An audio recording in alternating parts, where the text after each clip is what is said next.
Permachink Systems, protecting wood for a long, long time. Not only protecting it, but beautifying it, helping it when it's decayed, working with log home people, and also working with homeowners. They have a store on Prosser Road in Knoxville at 1605 Prosser Road at 800-548-3554, or a store in Sevierville, 1357 Dolly Parton Parkway, 865-774-3307. 865-774-3307. Let me tell you what you're going to learn when you get there. Things I didn't know about. How about the Woodsman line of smooth log caulk? The other day I was looking for something that matched wood trim. I only had two choices. Not with Permachink: pine, honey, tan, cedar tone, brown, and gray. E-wood, epoxy wood putty that really works. Putty that will harden and become just like the wood itself, maybe even better. If you're missing sections of your window sills or frames or furniture or any wood structure, this is the product for you. But maybe it's something smaller. How about epoxy wood paste?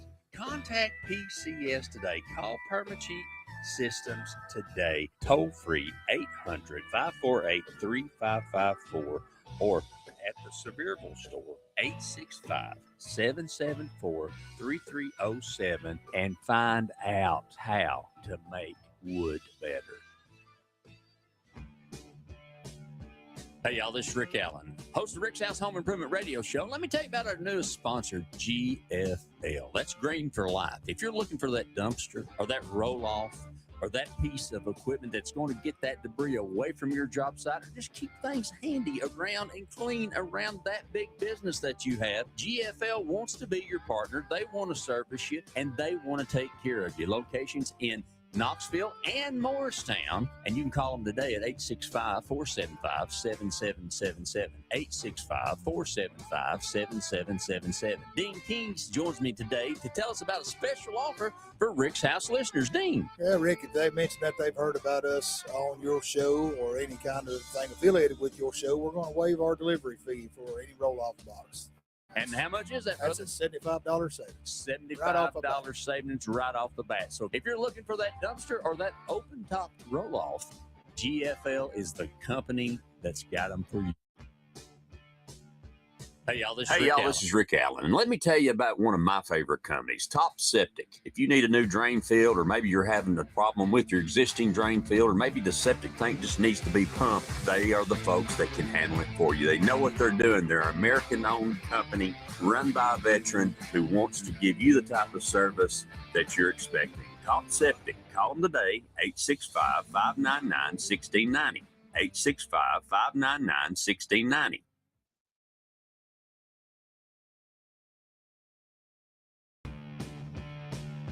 Hey, y'all, this is Rick Allen, host of Rick's House Home Improvement Radio Show. Let me tell you about our newest sponsor, GFL. That's Green for Life. If you're looking for that dumpster or that roll-off or that piece of equipment that's going to get that debris away from your job site, or just keep things handy around and clean around that big business that you have, GFL wants to be your partner. They want to service you, and they want to take care of you. Locations in Knoxville and Morristown, and you can call them today at 865-475-7777, 865-475-7777. Dean Kings joins me today to tell us about a special offer for Rick's House listeners. Dean. Yeah, Rick, if they mentioned that they've heard about us on your show or any kind of thing affiliated with your show, we're going to waive our delivery fee for any roll-off box. And how much is that, brother? That's a $75 savings. $75 savings right off the bat. So if you're looking for that dumpster or that open-top roll-off, GFL is the company that's got them for you. They want to take care of you, they want to service you, and they do a great job for us. GFL, call them today, 865-475-7777, and mention that you heard them on Rick's House.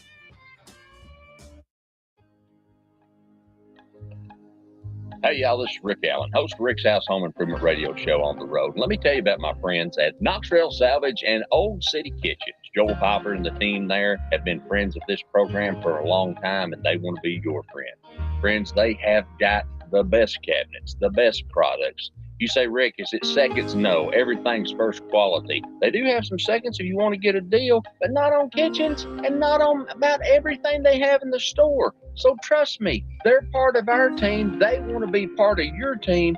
And in this environment where building materials are going through the roof, they're going to have the best prices on the best products in Knoxville or anywhere in the surrounding area. Call them today. See them online. KnoxvilleSalvage.com, OldCityKitchens.com. A Rick's House favorite.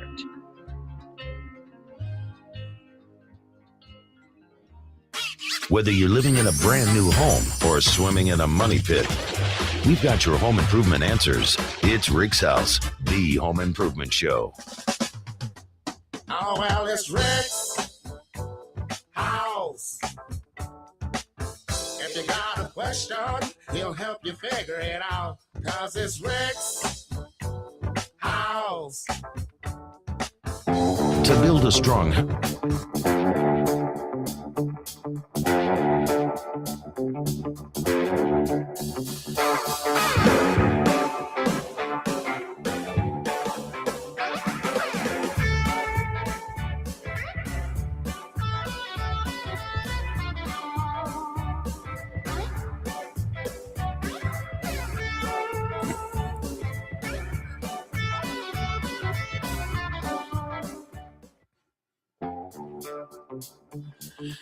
Oh, ho, ho, good Saturday morning to you. Brother Harold in the house this morning.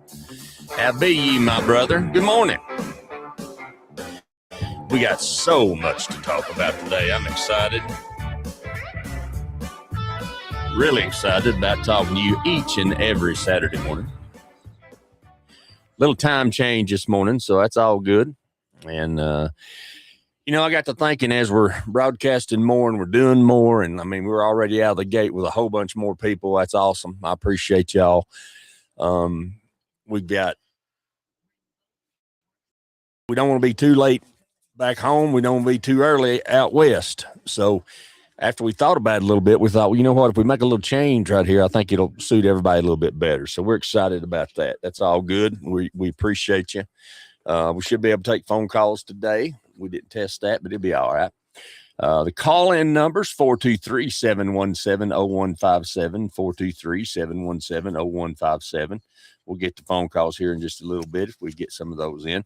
And as always, we want to hear from you and chat with you. And please see our sponsors and visit with them, like Knoxville Salvage and Top Septic and Perma Chink. And I got my GFL hat on today. Dean Keys got a little GFL hat going on. If you've got in need of a dumpster, roll off, that kind of thing. Brother Harold's telling me about the Grizz Market up in beautiful Rutledge, Tennessee, across from the Granger County High School. Come on. So we are excited about that. That's going to be a great place to get you fuel, get you food, and get ready to roll. So we're excited about that. So appreciate all of y'all being a part of what we do each and every Saturday. Got a lot to talk about today. Weather back home, y'all getting a little bit better weather. That's good. We got better weather finally. My goodness, it was hot. I mean, cold. I said hot. It was cold. Not as cold as y'all, but we did have a little snow and stuff come up with all that kind of thing. But gonna be sunshine today. Low last night was 45, Amy, something like that. Like 45. Going to be in the 60s, 70 today, something like that. Getting ready for the Super Bowl. Y'all getting ready for the Super Bowl? 77 today in the high desert. I know y'all hate me. And like 18% humidity.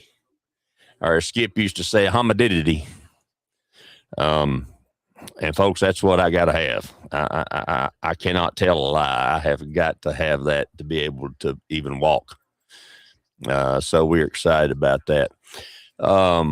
That weather, just when the humidity gets up, man, I can't hardly function. It's just terrible, just absolutely terrible. So we're really excited about having some good weather for a change. Means all the difference in the world for us. So coming up on the program today, we're going to talk a lot about all kinds of stuff. Winter camping. We'll talk to you a little bit about that. And I got some statistics that really kind of blew me away on winter camping. And also, people ask me all the time, Rick, how do you make a living and live on the road. Well, I'm not into that. So Dean Keys in the house, brother. See that hat right there? Look at that. Hey, come on. There it is. Good morning, my brother. All right. Good to see lots of y'all in here this morning. I think the time switch is going to be a good thing. Base camp, we're going to talk about that. We're going to talk about how folks make a living on the road. And we're going to chat about that today. And also, I realized that, I'll mess a printer up in a heartbeat. We're in mourning today. I meant to list this last week, but I forgot about it. It's just too sad to even talk about, Amy. I just couldn't even talk about it last week. The original Friezo has closed its doors. Somebody tell me it ain't so. Knoxville, Tennessee's original Friezo has closed the doors. Man, you get orange julius in a hot dog there or a meat and three. Man, cash only. I can't believe it. They'll be putting some kind of condominiums in there or some kind of apartment crap you can say crap when you do that. Got a little comment here on the program this morning. He says, I bet the guy who gave you that is just a fine, upstanding, handsome man. He's talking about my GFL hat.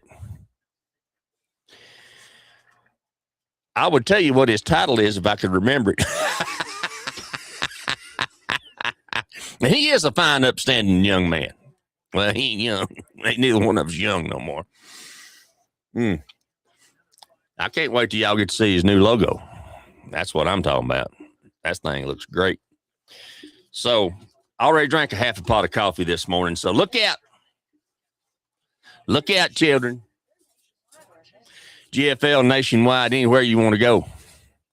Everywhere I go, I see them beautiful green For Life trash cans. Dumpsters, roll-offs, you name it, they got it. Always helping the children, too. Morning, Candy. Good to see you in there this morning. Appreciate you joining us this morning. And, of course, Brother Harold in there, too. So we got lots of folks joining us. I like it like that. That makes me happy. Winter camping.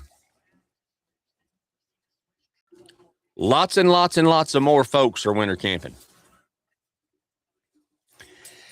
And, you think about that and you think, well, what in the world, Rick? What are you talking about? And also on the program today, before I jump into winter camping,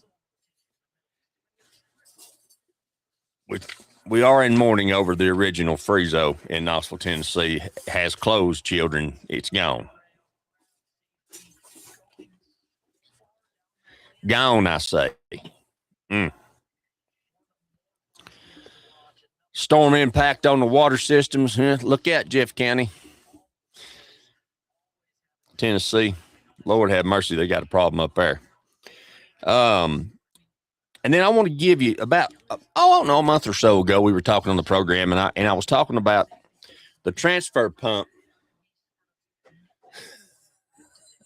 My wife is as quiet as a bull in a china shop. Don't burn them biscuits. Dean Keys, you believe there's a biscuit being made over a gluten-free whole food, some kind of something that tastes like a piece of cardboard. Now I'm talking about what you got to work with, not you. Boy, I about screwed up bad right there, didn't I? Well, honey, you can make a piece of cardboard taste good. Oh, my God. Then you got room in that doghouse of yours. Oh, Lord. I told y'all about a transfer pump that I use on the road, and this is the best. I mean, I keep, those ones you get at Harbor Freight, they're like $10. I keep a bunch of them because they last, you might get one last year, and you might get one that lasts 5 years. You might get one that lasts 5 minutes. Just depending on you. Brother D in the house. You got reinforcements this morning. He said, "How dare you, cardboard?" Dang, that just slipped out. Dean said, "LOL, you better leave that woman alone." Good morning, Miss Amy. That's all right. She got a lot of sleep last night. She's a little spunky this morning. She's turned into a night owl on me. I don't know what's happened. She used to not be no night owl, but she's turned into a night owl on me. I don't know what's going on that. So anyway, we appreciate that. And then they've got this thing called the Great Generator Link, and it plugs right into your meter and feeds you power back to it. And it's something I'm investigating. You know, we'll talk more about that. Also, I'm going to tell you about that transfer pump I was telling you about. And I see this stuff on Facebook, and it drives me crazy because you look on there and it says, "Found this small metal 3-inch thing in my yard. Does anybody know what it is?" Yeah, I know what it is. You put caps in it and throw it up in the air, and when it comes down, it goes pop. Back when children's toys were safe. Yard darts. Metal cap thing. You know what I'm talking about? It looks like about that long. Looks like a little bomb that you drop out of a B-52. Put a cap in it. You know when you had roll caps, not them cool caps. Now, we got them Wasp guns. It was made by Wasp. That's all I can remember. And had the plastic, had the cylinders in. You load that thing up. Shoot, I thought I was Hawaii 5-0. Chevy, no. Bless it. Chevy. He heard me. He's deaf as a doorknob. I don't know why I yell at him. You have to look at him when you talk to him. He reads lips. Amy said he does anyway. A recent study conducted, let me start over. A recent survey conducted by the RV Industry Association indicates that 28 million, hear me, 28 million RVers are planning a winter camping trip this year. 28 million, y'all. That's up significantly, I can't speak this morning, from the past when cold weather outings were reserved for the more adventurous outdoor enthusiasts. That'd be us, Amy, the more adventurous outdoor enthusiast. Big D in the house. I like it.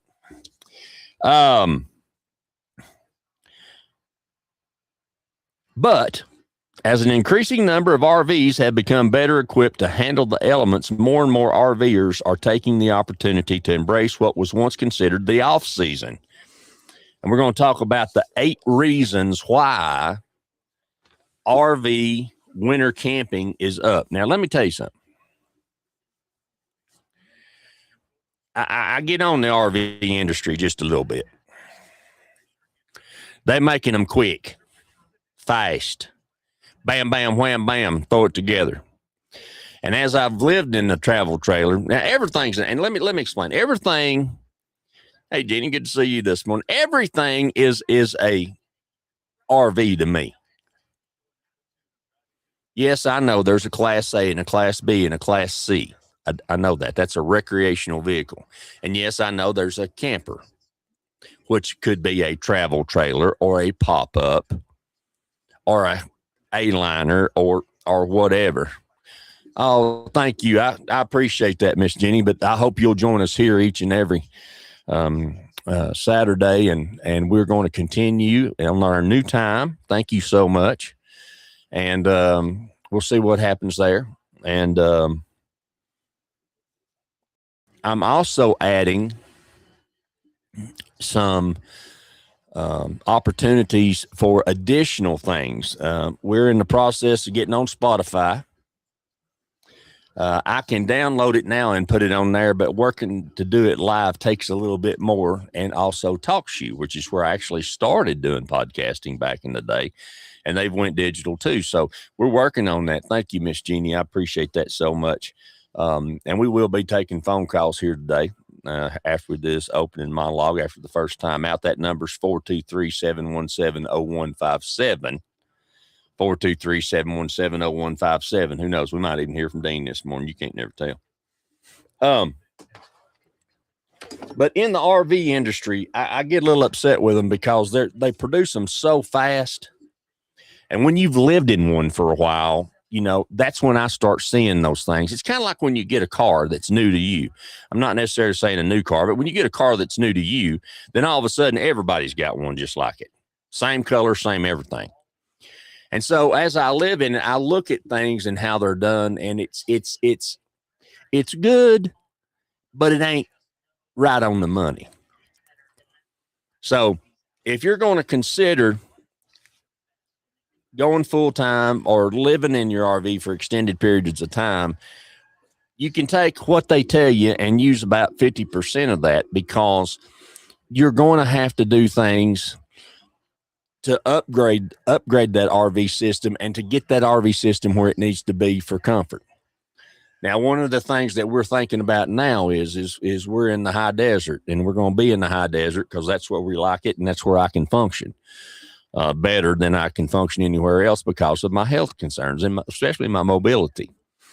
So, but one of the things about the high desert, I mean, the high temperature here is 90 and the humidity is 18%. That's all great. But we have, in the summertime, you're going to have sun. And you think about heating up a metal box, that's something that you have to be aware of and making sure that we're going to stay comfortable. And I promise you, Big Daddy's going to have comfort. You know, that's something we're going to work on. So all that being said, one of the things that we're looking at are sail shades. Now, I didn't know what these things were called, and I know I'll get back into the winter camping thing here in just a minute, but sail shades, S-A-I-L shade, that's those triangular looking shades. They may come in rectangular too, and you can have them where they're waterproof, which we don't want, because in the high desert you have wind. All of a sudden you got a 50-mile-an-hour wind, you don't know where it come from. So it will block out 80% or 85% of the UV light, the ultraviolet light. Let me turn that down just a little.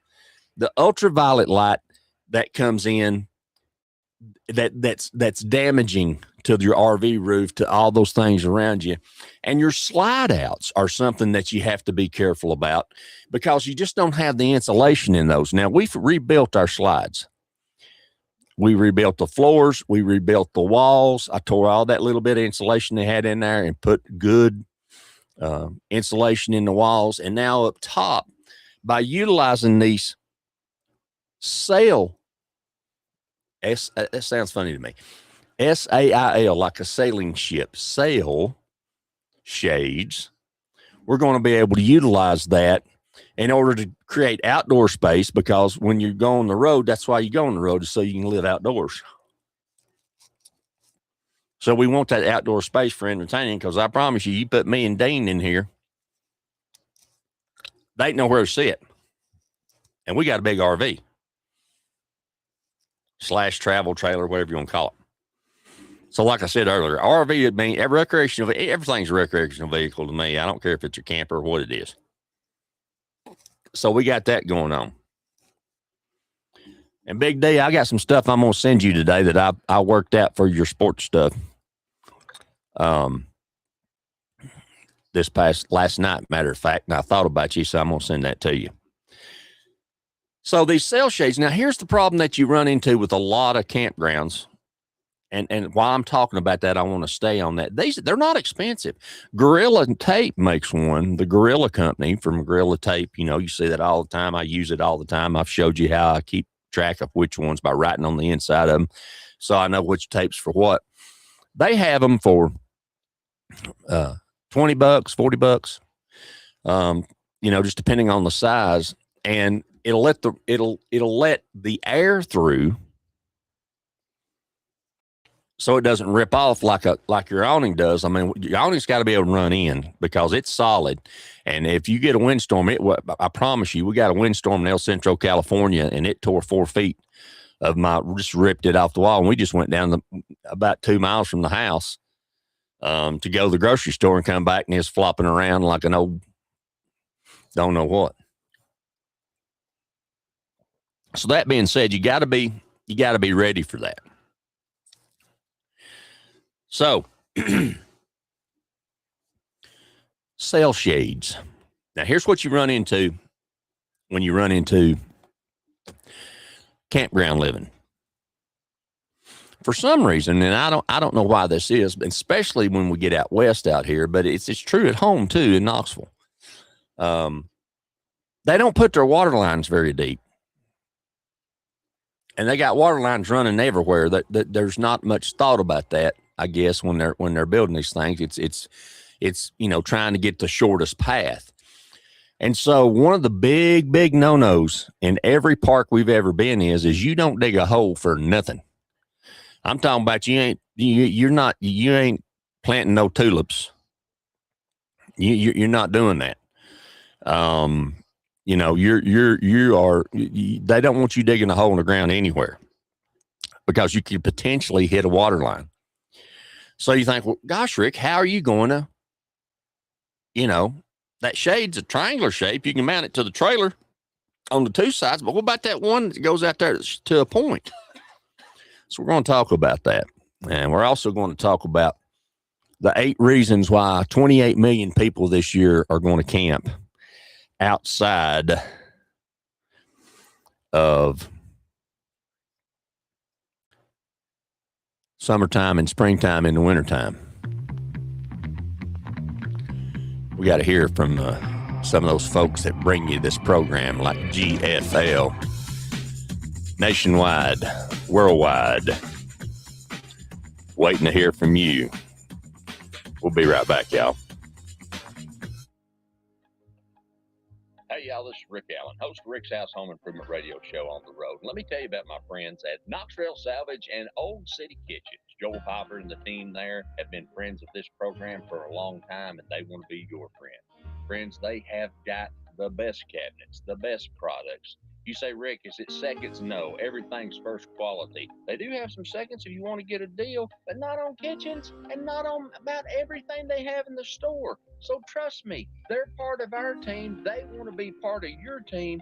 And in this environment where building materials are going through the roof, they're going to have the best prices on the best products in Knoxville or anywhere in the surrounding area. Call them today. See them online. KnoxvilleSalvage.com, OldCityKitchens.com. A Rick's House favorite.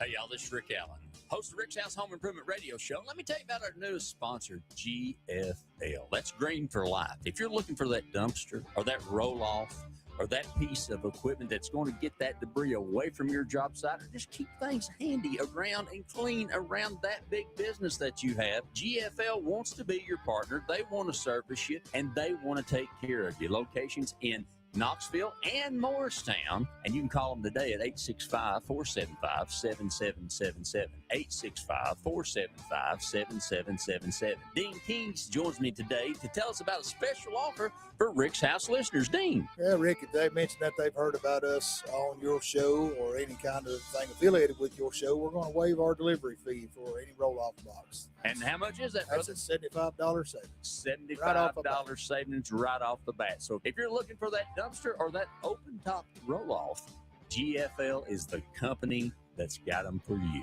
They want to take care of you, they want to service you, and they do a great job for us. GFL, call them today, 865-475-7777, and mention that you heard them on Rick's House. Hey, y'all, this is Rick Allen, and let me tell you about one of my favorite companies, Top Septic. If you need a new drain field, or maybe you're having a problem with your existing drain field, or maybe the septic tank just needs to be pumped, they are the folks that can handle it for you. They know what they're doing. They're an American-owned company run by a veteran who wants to give you the type of service that you're expecting. Top Septic. Call them today, 865-599-1690, 865-599-1690. Permachink Systems, protecting wood for a long, long time. Not only protecting it, but beautifying it, helping it when it's decayed, working with log home people, and also working with homeowners. They have a store on Prosser Road in Knoxville at 1605 Prosser Road at 800-548-3554, or a store in Sevierville, 1357 Dolly Parton Parkway, 865-774-3307. 865-774-3307. Let me tell you what you're going to learn when you get there. Things I didn't know about. How about the Woodsman line of smooth log caulk? The other day I was looking for something that matched wood trim. I only had two choices. Not with Permachink, pine, honey, tan, cedar tone, brown, and gray. E-wood, epoxy wood putty that really works. Putty that will harden and become just like the wood itself, maybe even better. If you're missing sections of your windowsills or frames or furniture or any wood structure, this is the product for you. But maybe it's something smaller. How about epoxy wood paste? Contact PCS today. Call Permachink Systems today. Toll free 800-548-3554 or at the Sevierville store 865-774-3307 and find out how to make wood better. Hey, y'all, this is Rick Allen, host of Rick's House Home Improvement Radio Show on the road. And let me tell you about my friends at Knox Rail Salvage and Old City Kitchens. Joel Piper and the team there have been friends of this program for a long time, and they want to be your friend. Friends, they have got the best cabinets, the best products. You say, Rick, is it seconds? No, everything's first quality. They do have some seconds if you want to get a deal, but not on kitchens and not on about everything they have in the store. So trust me, they're part of our team. They want to be part of your team. And in this environment where building materials are going through the roof, they're going to have the best prices on the best products in Knoxville or anywhere in the surrounding area. Call them today. See them online. KnoxRailSalvage.com, OldCityKitchens.com. A Rick's House favorite.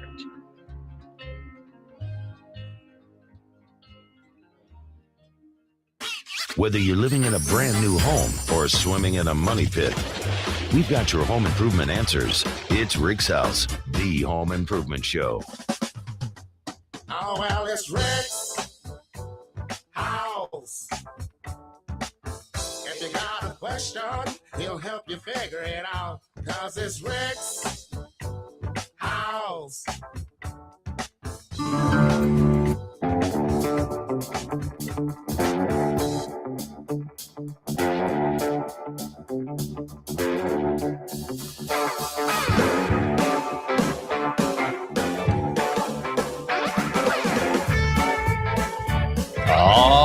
Good Saturday morning to you. Welcome into Rick's House. Thanks for joining us on the program. Lots of you folks listening to us. I like it. I like it a lot. Come on in the house and join us. Appreciate you being part of what we do each and every Saturday morning. Thank you so much. And hope you're enjoying the music. Music provided by Epidemic Sound. And we pay for that. And I got some new stuff to show you today. What I'm talking about good stuff. Got some new, good stuff, real good stuff. So you like that one, old boy? Let's hit that one more time. Dean says, I don't think you've heard that, have you, Dean? The intro or the Rick's House song? You like this one? Hey, y'all, this is Rick. Oh, wait a minute. Let's go here. Got to go back. That's what's happening when you don't have the man with you. Check this one out. Oh, this is one he liked. Your mama dancing in the kitchen. Go, Candy.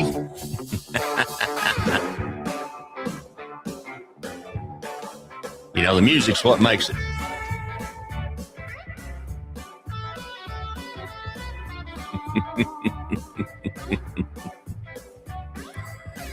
A little music on the program. All right, back to it.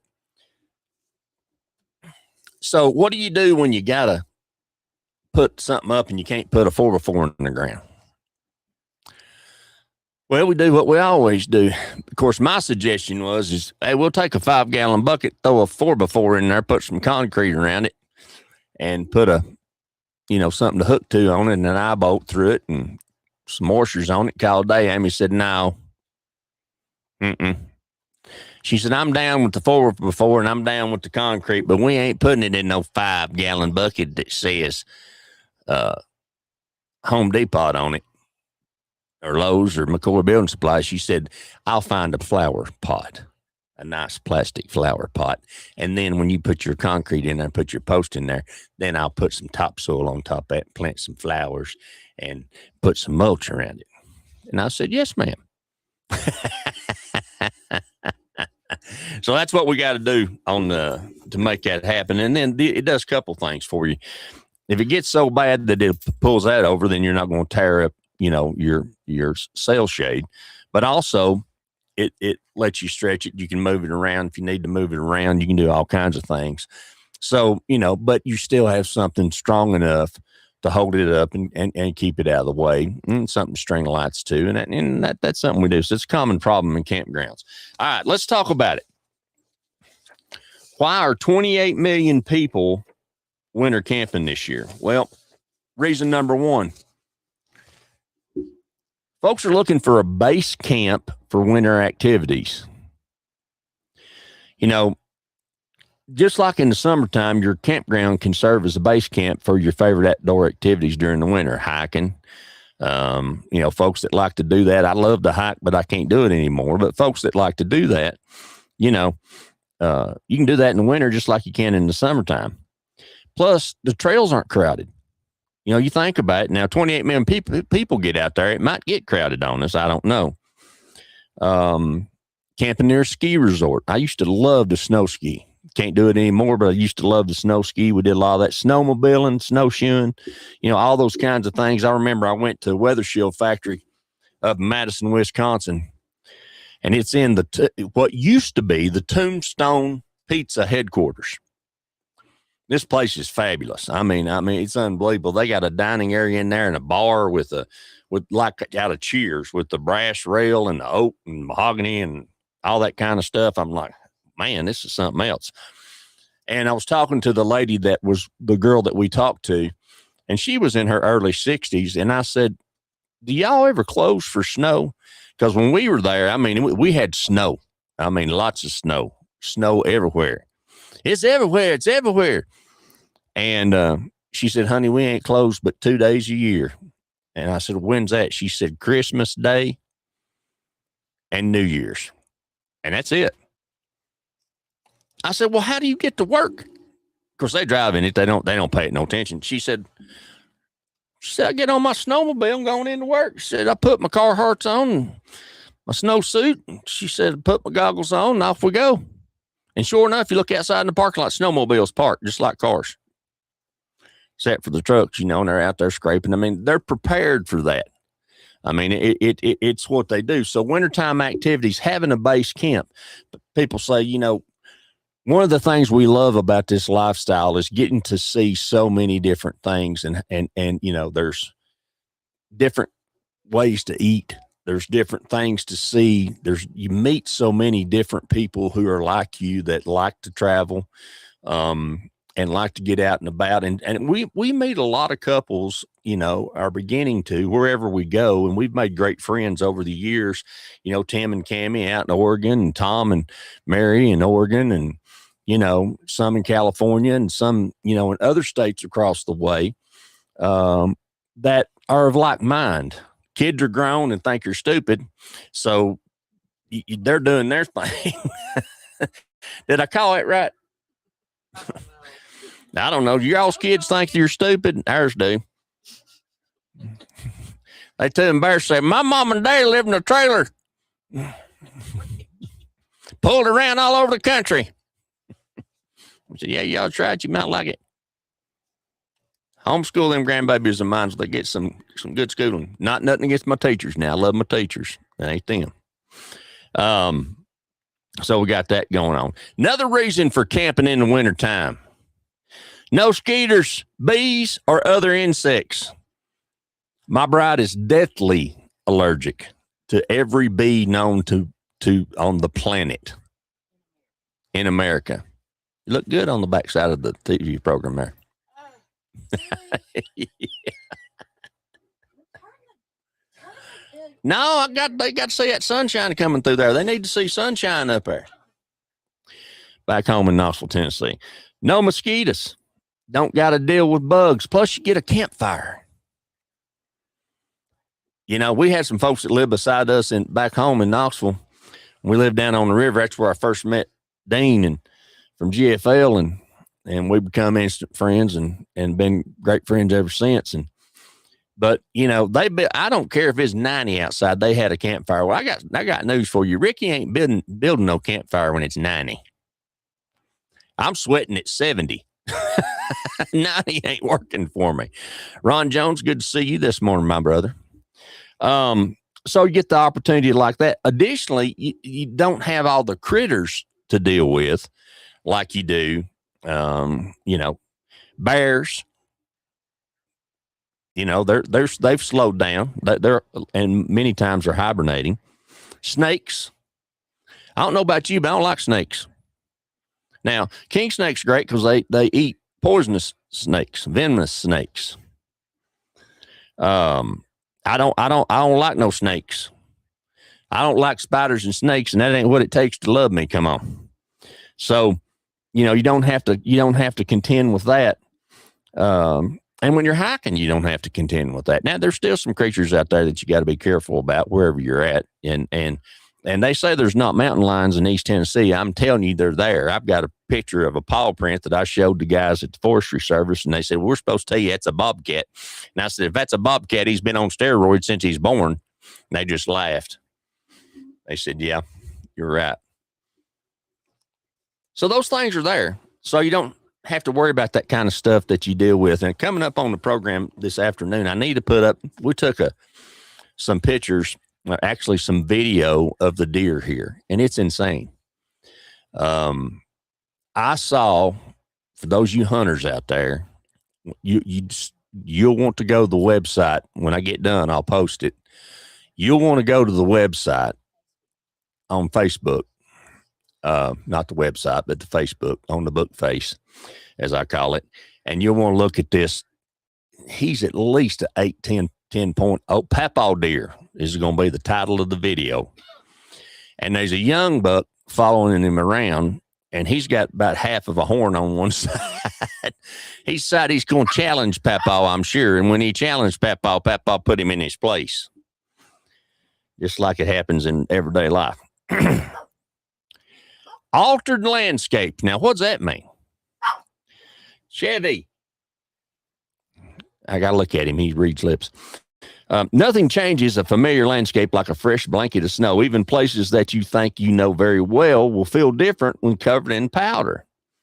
And winter camping gives you the chance to rediscover some of your favorite destinations and see them in a completely different way. If you've never seen snow in the desert, you know, that just blows my mind. Snow in the desert. You know, I mean, I don't even know how that happens, but it does.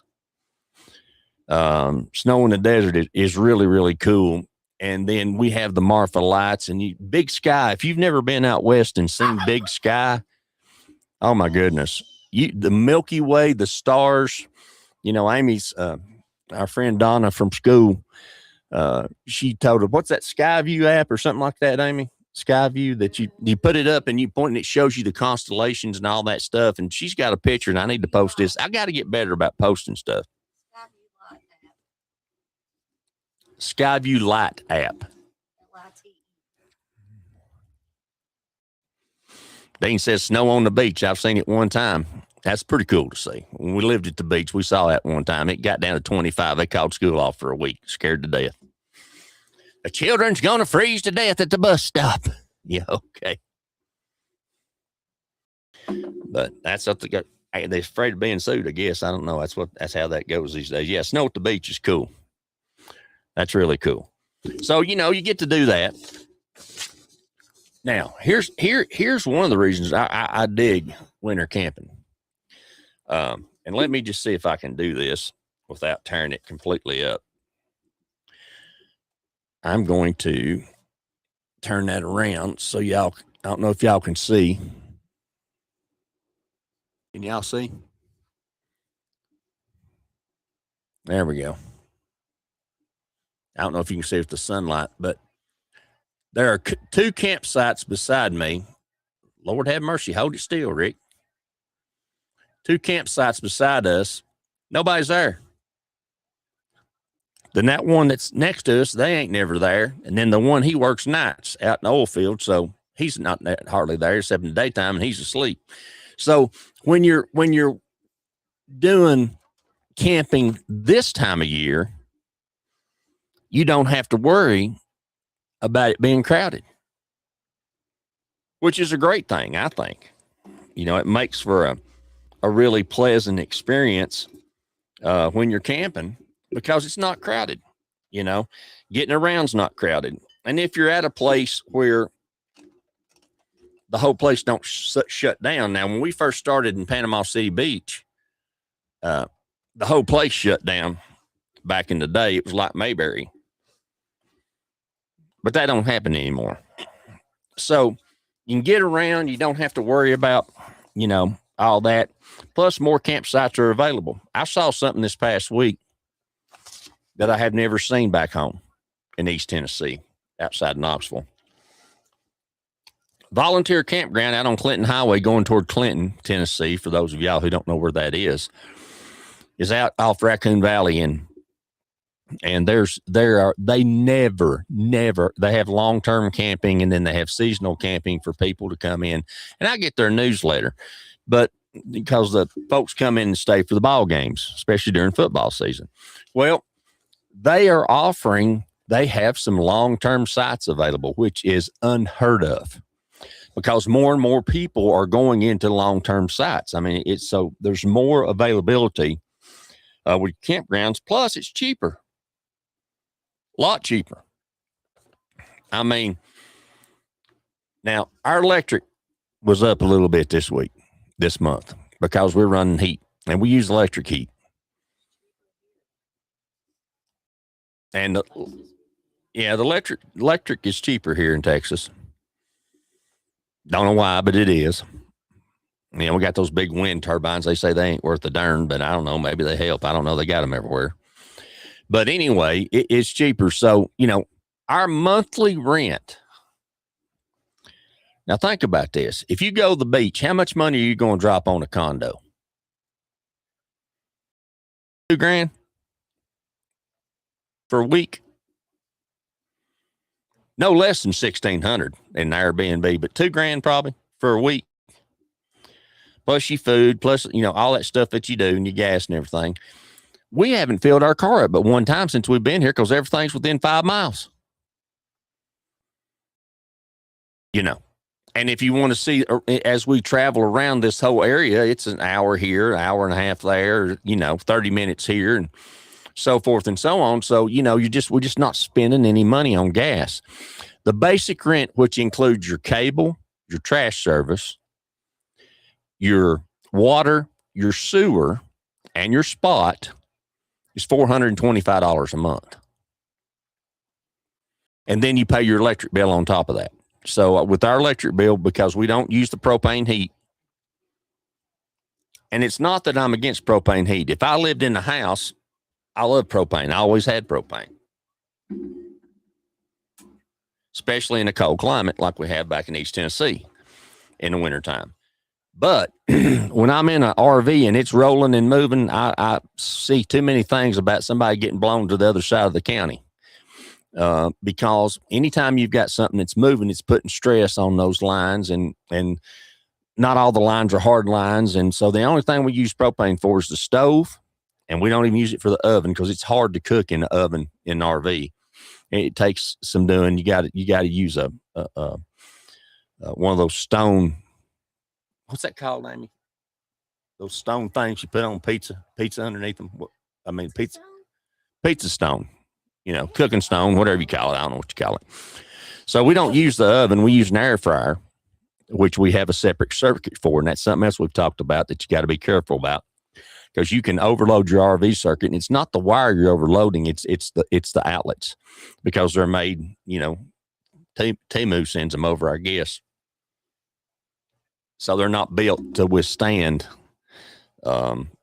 some of those things. So we don't use propane. We use our infrared heaters, and I'm an infrared heater fan. Now, the Family Handyman did a thing on infrared heat, and they kind of made it sound that like it wasn't as efficient as it talks about. It's efficient, and it's warm, because it warms the floor, it warms the walls, it warms the ceiling, it warms everything.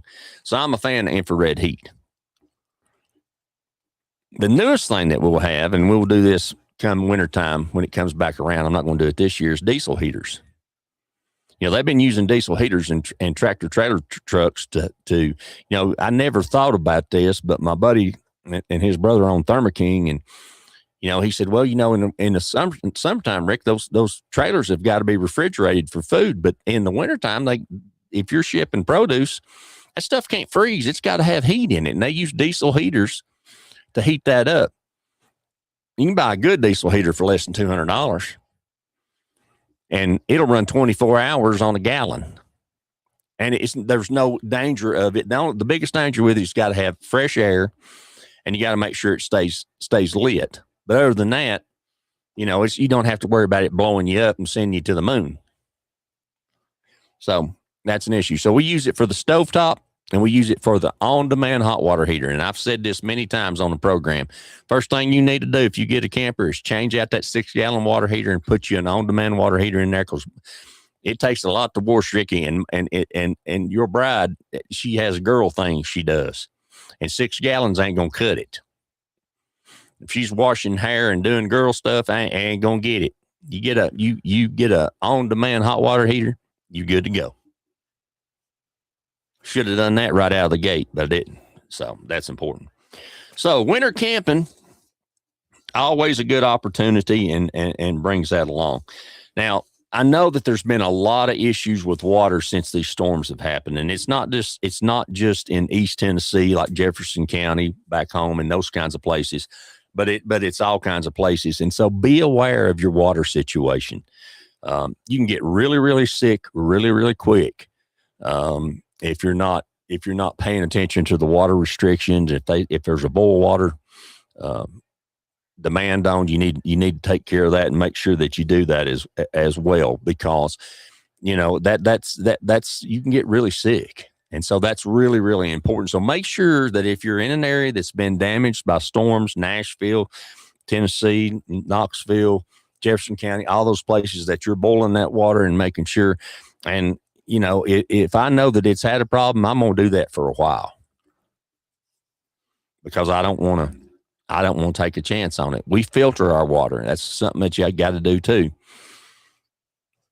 They say, well, you can't put a water filter on your electric hose to your RV in the wintertime because it'll freeze. Bull. It will if you leave it uncovered. But if you take pipe insulation and wrap it and make sure it's not covered, just like you would your faucet, and if it gets down to where it's in 13 degrees, you got to leave it running. They say, oh, leave it dripping. No, dripping won't get it. Dripping won't make it happen. You got to leave about the size, and the plumbers tell me, whether it's our friends at many of the plumbing companies that support us, All Clear Plumbing is the best one that we know. You need to leave that running about the size of a pencil lead. Now, did I just turn it on? No, I'm not going to waste water. So, if it's not, I'll watch the temperature. So if it's going to start getting down by 2 a.m, I'll get up and turn it on when I make that bathroom trip at 1. And those of you like Dane and Harold and the rest of us, you know what I'm talking about. That happens frequently.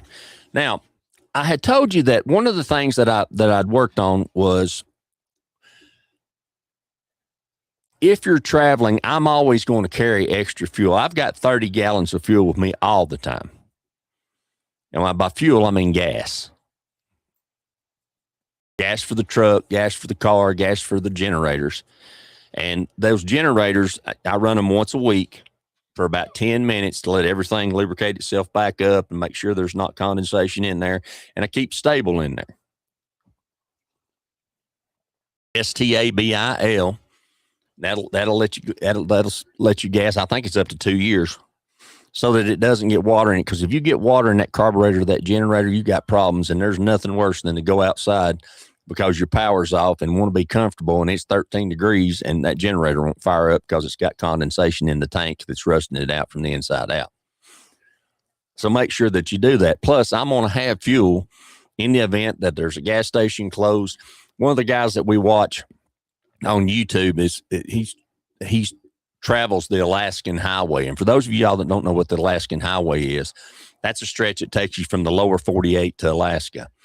And that highway is one of the most dangerous highways in the world because it's gravel for the majority of it. And there are no services.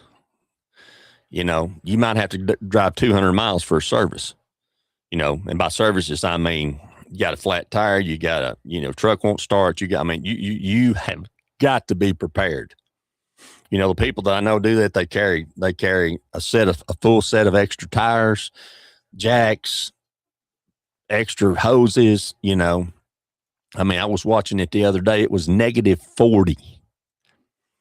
Well, there was a time when I would have tried that, and we almost did it last time, and I'm glad we didn't because we wasn't really as prepared as we thought we were, but I ain't going to do that now.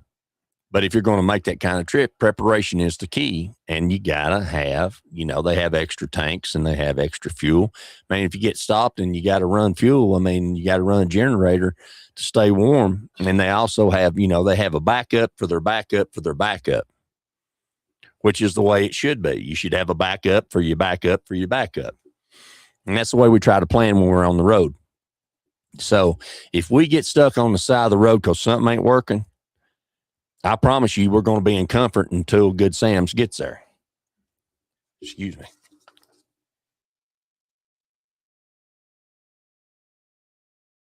New allergens here in West Texas. Excuse me. Trying to get used to that. And that's something too when you're traveling. If you have allergies, be prepared. Make sure you got your medicines. Make sure you got everything that you need because that's something that where you go, your body's got to adjust to that. You know, we have different things here than we do at home. You know, we go to the beach, you go see the kids in Florida or whatever. You know, you got pine down there. That's a whole different issue. So those things are really important that you stay on top of them so you can do that. Now, one of the things is being able to transfer fuel from your cans to your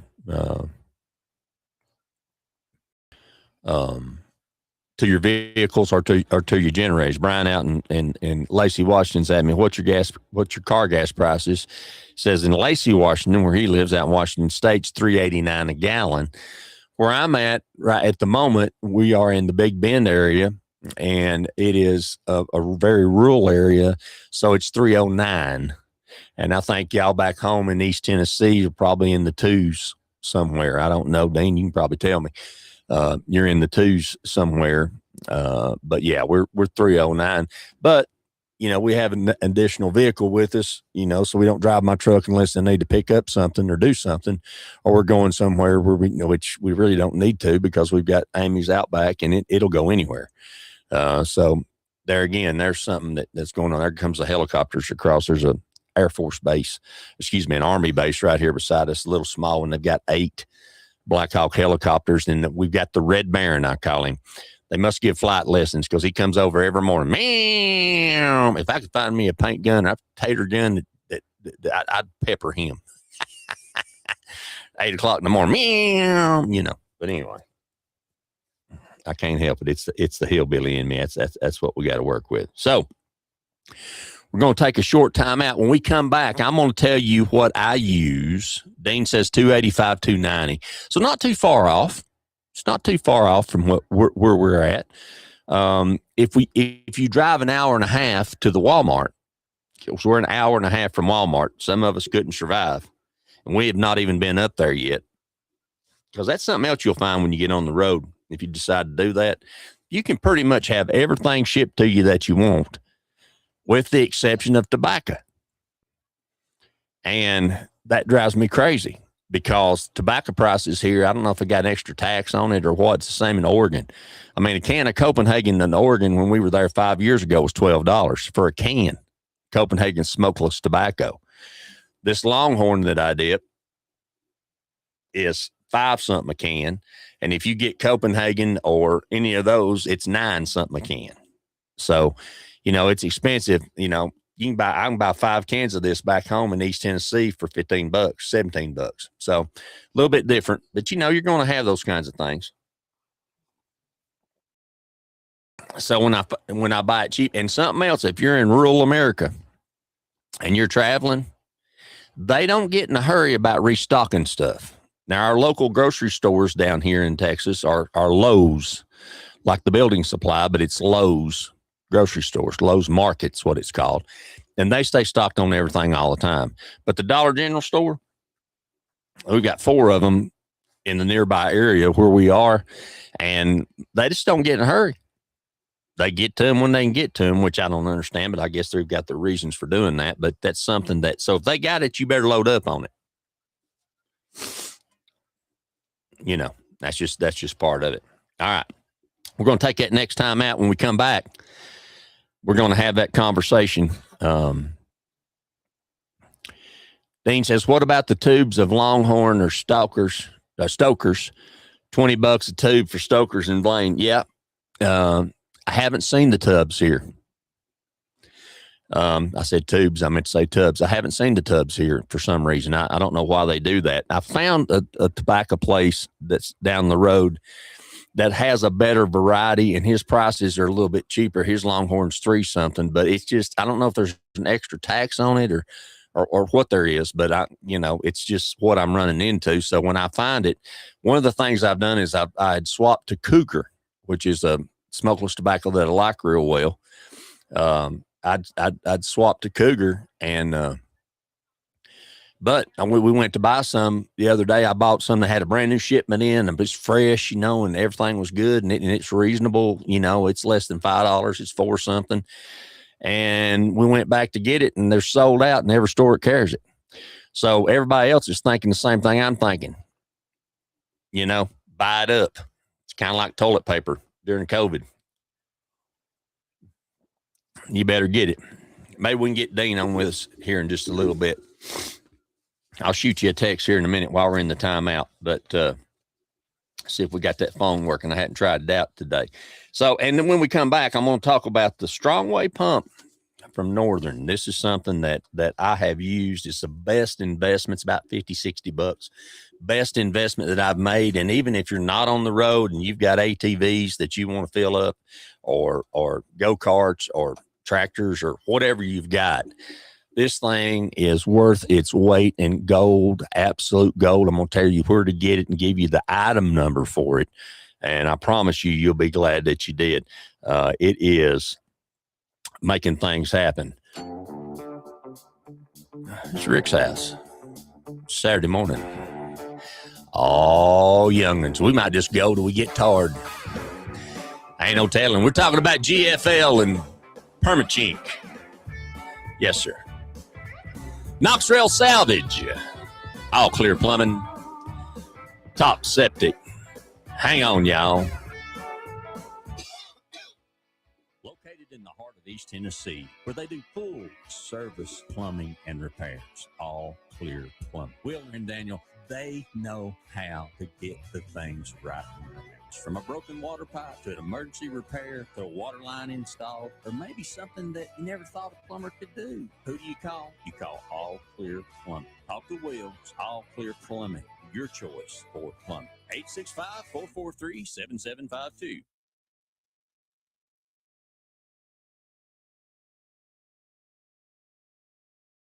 I grew up in a house as an electrician's son, and I figured out right fast that I didn't want to do electricity for a living. Why? Because it takes a professional. Let me tell you about the professionals at Keefe & Sons Electric. Great friends of the Rick's House program. They are the electrical contractor that we like to recommend, who's with over 15 years of experience. They've built their company servicing the residential community and doing the commercial stuff, solar systems, new construction, remodeling, bucket truck service, pools, spas, jacuzzis, wiring, electrical generator installations, panel upgrades, gas station wiring, and more. Whether it's troubleshooting or repair, we want you to call the team at Keefe & Sons Electric, 763-6599. That's 850-763-6599, or find them online at rickshouseradioshow.com. Go to game. Keefe & Sons Electric. We make the impossible doable. Keefe & Sons Electric, getting the job done from bucket trucks to small residential. Professional electric services done the way they should be. Keefe & Sons Electric Company, a Rick's House favorite. Hey, y'all, this is Rick Allen, host of Rick's House Home Improvement Radio Show. Let me tell you about our newest sponsor, GFL. That's green for life. If you're looking for that dumpster or that roll off or that piece of equipment that's going to get that debris away from your job site, or just keep things handy around and clean around that big business that you have, GFL wants to be your partner. They want to service you and they want to take care of you. Locations in Knoxville and Morristown, and you can call them today at 865-475-7777. 865-475-7777. Dean Kings joins me today to tell us about a special offer for Rick's House listeners. Dean. Yeah, Rick, if they mention that they've heard about us on your show or any kind of thing affiliated with your show, we're going to waive our delivery fee for any roll-off box. And how much is that? That's a $75 savings. $75 savings right off the bat. So if you're looking for that dumpster or that open top roll-off, GFL is the company that's got them for you. They want to take care of you, they want to service you, and they do a great job for us. GFL, call them today, 865-475-7777, and mention that you heard them on Rick's House. Permachink Systems, protecting wood for a long, long time. Not only protecting it, but beautifying it, helping it when it's decayed, working with log home people, and also working with homeowners. They have a store on Prosser Road in Knoxville at 1605 Prosser Road. That's 800-548-3554, or a store in Sevierville, 1357 Dolly Parton Parkway, 865-774-3307. 865-774-3307. Let me tell you what you're going to learn when you get there. Things I didn't know about. How about the Woodsman line of smooth log caulk? The other day I was looking for something that matched wood trim. I only had two choices. Not with Permachink: pine, honey, tan, cedar tone, brown, and gray. E-wood, epoxy wood putty that really works. Putty that will harden and become just like the wood itself, maybe even better. If you're missing sections of your windowsills or frames or furniture or any wood structure, this is the product for you. But maybe it's something smaller. How about epoxy wood paste? Contact PCS today. Call Permachink Systems today. Toll free 800-548-3554, or at the Sevierville store, 865-774-3307, and find out how to make wood better.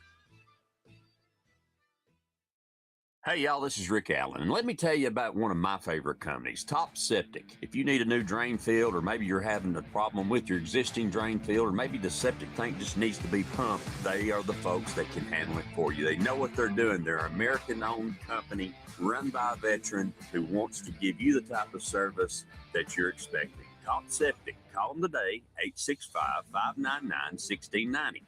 865-599-1690.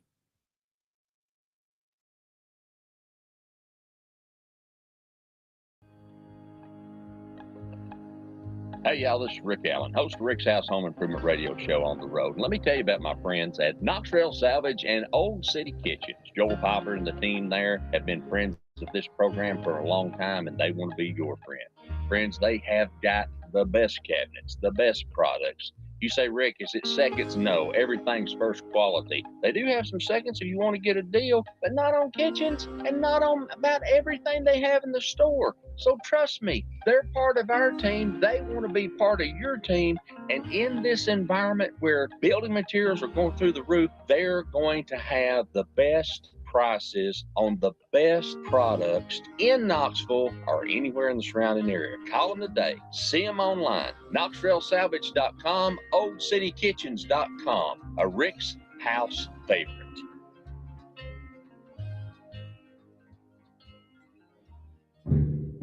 Want the good, the bad, and the ugly of home improvement? You found it. This is Rick's House. Oh, well, it's Rick's House. If you got a question, he'll help you figure it out. 'Cause it's Rick's House.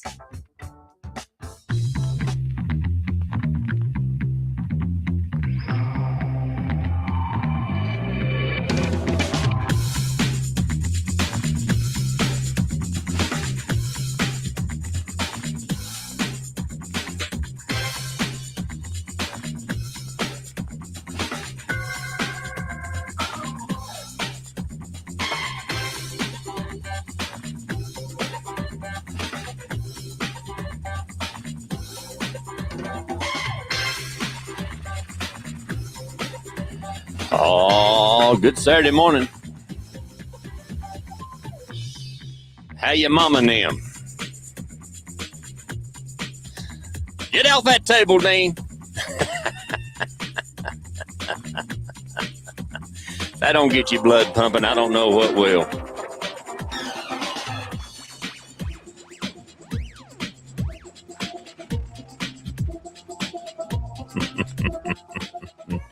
All right. Good Saturday morning to you. Epidemic Sound brings us the music today, and we're excited about that. And Brother Dean's going to give us a call here this morning. We'll get him on there. And Mama, I need you to make sure I got his phone call up and running. We're going to see if it works right here in just a minute. That's the joys of figuring this thing out as we go. It's good stuff on the program. I like it. So we are able to take those phone calls and make that kind of stuff happen. Yeah, I don't know why the tobacco is more than it is in other places. It is here for some reason. Don't know why. It's just part of it, and it makes for an interesting day. Well, let's just go live to the phones. Good morning, sir. Let me see if you're on there. Now, try him again. Oh, wait a minute. You know what? That was an operator error. Operator error. Hang on now. Now let's go. All right. What we got now? Oh, yeah. Better turn you down just a little bit. Now we got you on there. You're good to go, my brother. How are you this morning? Morning, sir. How are you? I'm doing fantastic. If it's any better, I got to get you turned down just a little bit, so it's a little bit loud. There we go. How are we doing now, Mama? There we go. Did you have a whole room full of me? Do what now? I said, did you have a whole room full of me? I had two headphones. I had two earphones full. I'm telling you. Oh my gosh, Bob, where in the world have you been, son?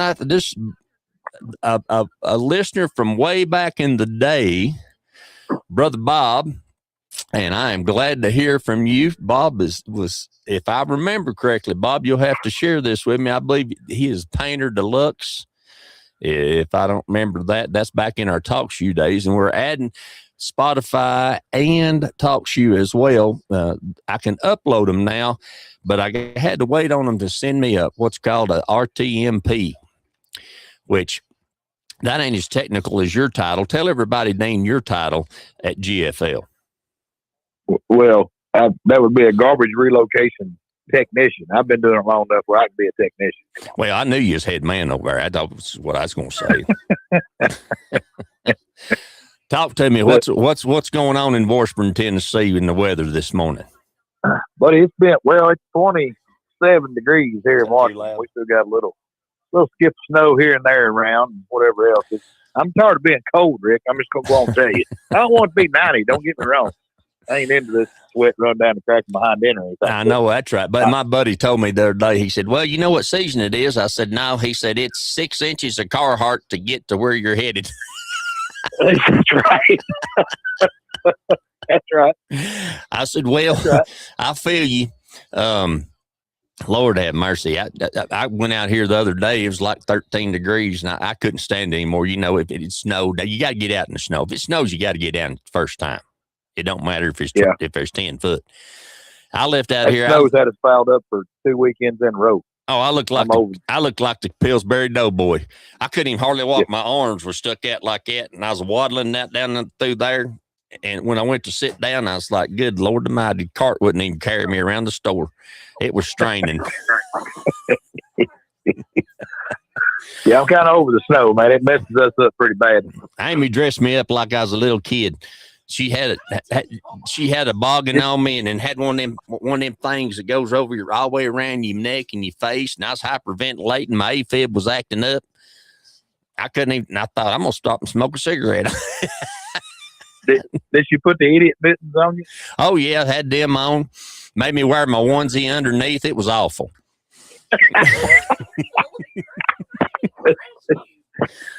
Lord have mercy. How you doing out there, brother? Looks like you're doing good. Oh man, we're doing great. There's just so much you know, it's I'm at she's still, you know, you made me put that onesie on that one you like. It's got the buttons on the back, dread, you know, like they wear on the hee haw. Yeah, I'm telling you, better lay off that woman this morning. You're gonna be sleeping outside that campus. Yeah, she said, like that time you dressed up for like a baby for Halloween. Let me tell you what happened. Now, and this is the true story of it. Her and my daughter talked me into dressing up like a baby for the Halloween party.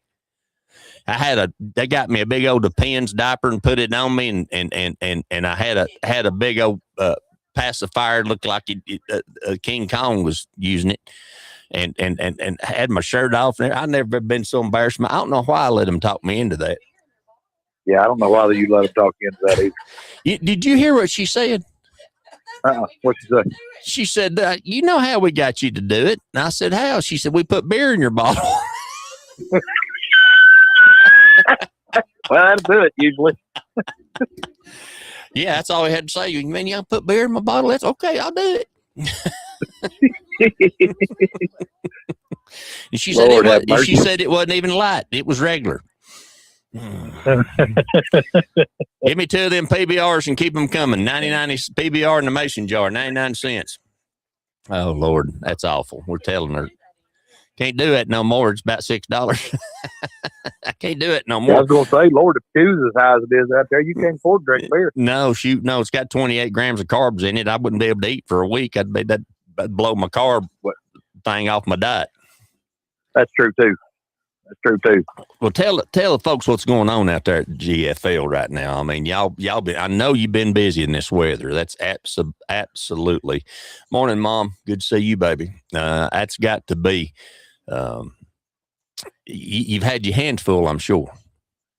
Well, yeah, it puts us behind awful bad, and I hate that because we try to do the best we know how to do to take care of our customers. We don't like to be late or miss garbage because you can't get there because of the snow or the ice or anything like that. So we're not a big fan of the snowstorms because that fouls us up and puts us behind. But I've said it before on your show, and I'll say it to anybody that listens to me. I've got some of the best drivers in the business, and when you put some of the best all together, we become, in my opinion, the best. I've got a really, really strong team behind me, and I'm, we didn't work the last 2 Mondays in a row. The weather put us down where we didn't feel like it was safe to get out. Excuse me, to get out on the road. Them trucks are big and they're heavy, and they go pretty good in the snow, but they don't stop worth a dime. I'm just going to go on and tell you. Yeah, I'm getting ready to say, because when that starts sliding, stuff better start moving. Yeah, or you get moved. Yeah, and it's just, you have to think about all those kinds of things. And I know it's an inconvenience to folks when we can't get out and pick up their garbage and makes a mess and it stinks and animals and critters. And I mean, we're aware of all that stuff. But at the end of the day, you can't put the motor in public at risk, and you definitely don't want to put your drivers at risk. And you don't want there up a $350,000 piece of equipment. Yeah, exactly. So there's a lot of factors. I was looking at that picture you sent me of that truck when y'all was doing that thing for the kids, where they can touch a truck and do all that kind of stuff. Man, that's a real piece of machinery. I mean, it's just amazing to me what they'll do and how they do it, and y'all had that thing all dolled up with lights. I bet the kids love that. Yeah, that's the second year in a row we've done that. It's actually the fourth one that we did, but we got involved with the city of Knoxville when they do that thing out Seahalley Park, and they do one I guess it's like in the summertime. I can't remember what month we did it in. And then they do another one up in the fall in the Christmas deal, and we've enjoyed it. That's the second one we did, and we've already got plans to do it again come next fall. Oh, absolutely, and we'll be talking about it on the radio too, because as with what we're doing, and you've asked me about that. I mean, we just have. Our numbers are up, and folks we're just that's one of the reasons we swap times. I think it's better because we've got listeners now that was having to, if they wanted to hear us, they had to get up at 5 o'clock in the morning. And I don't know about you, but I don't want to be up at 5 o'clock in the morning unless I have to. I'm sure you are up many mornings at 5, and I am too, but I don't want to be. That's right. You know what I mean? But and for those of y'all who are joining me, Dean Keys is a dear friend of mine, but he's also the relocation trash technician / specialist. So he graduated from specialist, went on up to technician. There's only one. That's him. He runs the deal over there in Knoxville. He's the big man on campus. But GFL is for our listeners that listen to us here in Texas and Oregon and Washington State. And y'all I was looking on the website, man. Y'all are everywhere. Yeah, they're growing. GFL's and in Canada. Yeah, they're expanding. I think we're in 34 states. I believe and don't quote me on that because I could be wrong. I was going to say 34 or 39. It's 30 something. I don't remember exactly how many it is now looking back on it, but it's a bunch. Yeah, they're growing. They're continuing to and that's how every garbage business got started. I mean, any big garbage company you can think of, that's how they started. They started somewhere and then they just started, acquiring different smaller hauling companies and buying landfills and that kind of stuff. And that's how, right. The big guys, that's how they got to be the big guys. And GFL's, that's the same business model. I mean, it works. It's proven. And, they're doing the same thing. That's how we ended up, in Knoxville. We bought a company up north of the city a little ways and then we bought that place over there in Morristown and vice versa. They bought the place in Morristown first, then they bought the stuff in the Knoxville market, and but that's how it is. And I mean, in the coming years, and I'm sure that they'll continue to grow, and hopefully we'll be in at least 48 states, maybe not Alaska and Hawaii, but I mean, I would venture to say that in the coming years that GFL will be basically a nationwide company. I don't know about Alaska and Hawaii; that's pretty remote, but. Right. I mean, somebody's got to haul it, so we might be there too. I don't know. He gonna put in for that manager's job out there in Hawaii. Sure, that'd be all right. Get out there in a I could be the general manager for Honolulu Hauling Company or something. I'm good with that. Lord, I just had a vision of you in a Speedo on a Hawaiian beach. Lord have mercy, I'm gonna be tainted for life. Yeah, don't think about that. That's not a good thing to think about. If I keep talking like I'm gonna be up there in that doghouse with you. Yeah, you are. So Candy's listening too. I seen her. She's on there. I'm telling you, she knows what's going on. Yeah, she logged in this morning, was checking us out. Absolutely. And when I was in Alabama, and as I've traveled, as Amy and I are traveling, we see GFL. And my buddy in Alabama, now I know that back home in East Tennessee, y'all don't do residential trash service, but no, sir. No. But in some areas they do. My friend in Alabama, bless him. He's blessed him. That's all I'm gonna say. I love him, but bless him. He's a dear friend of mine, John Gray. He is a maintenance man deluxe.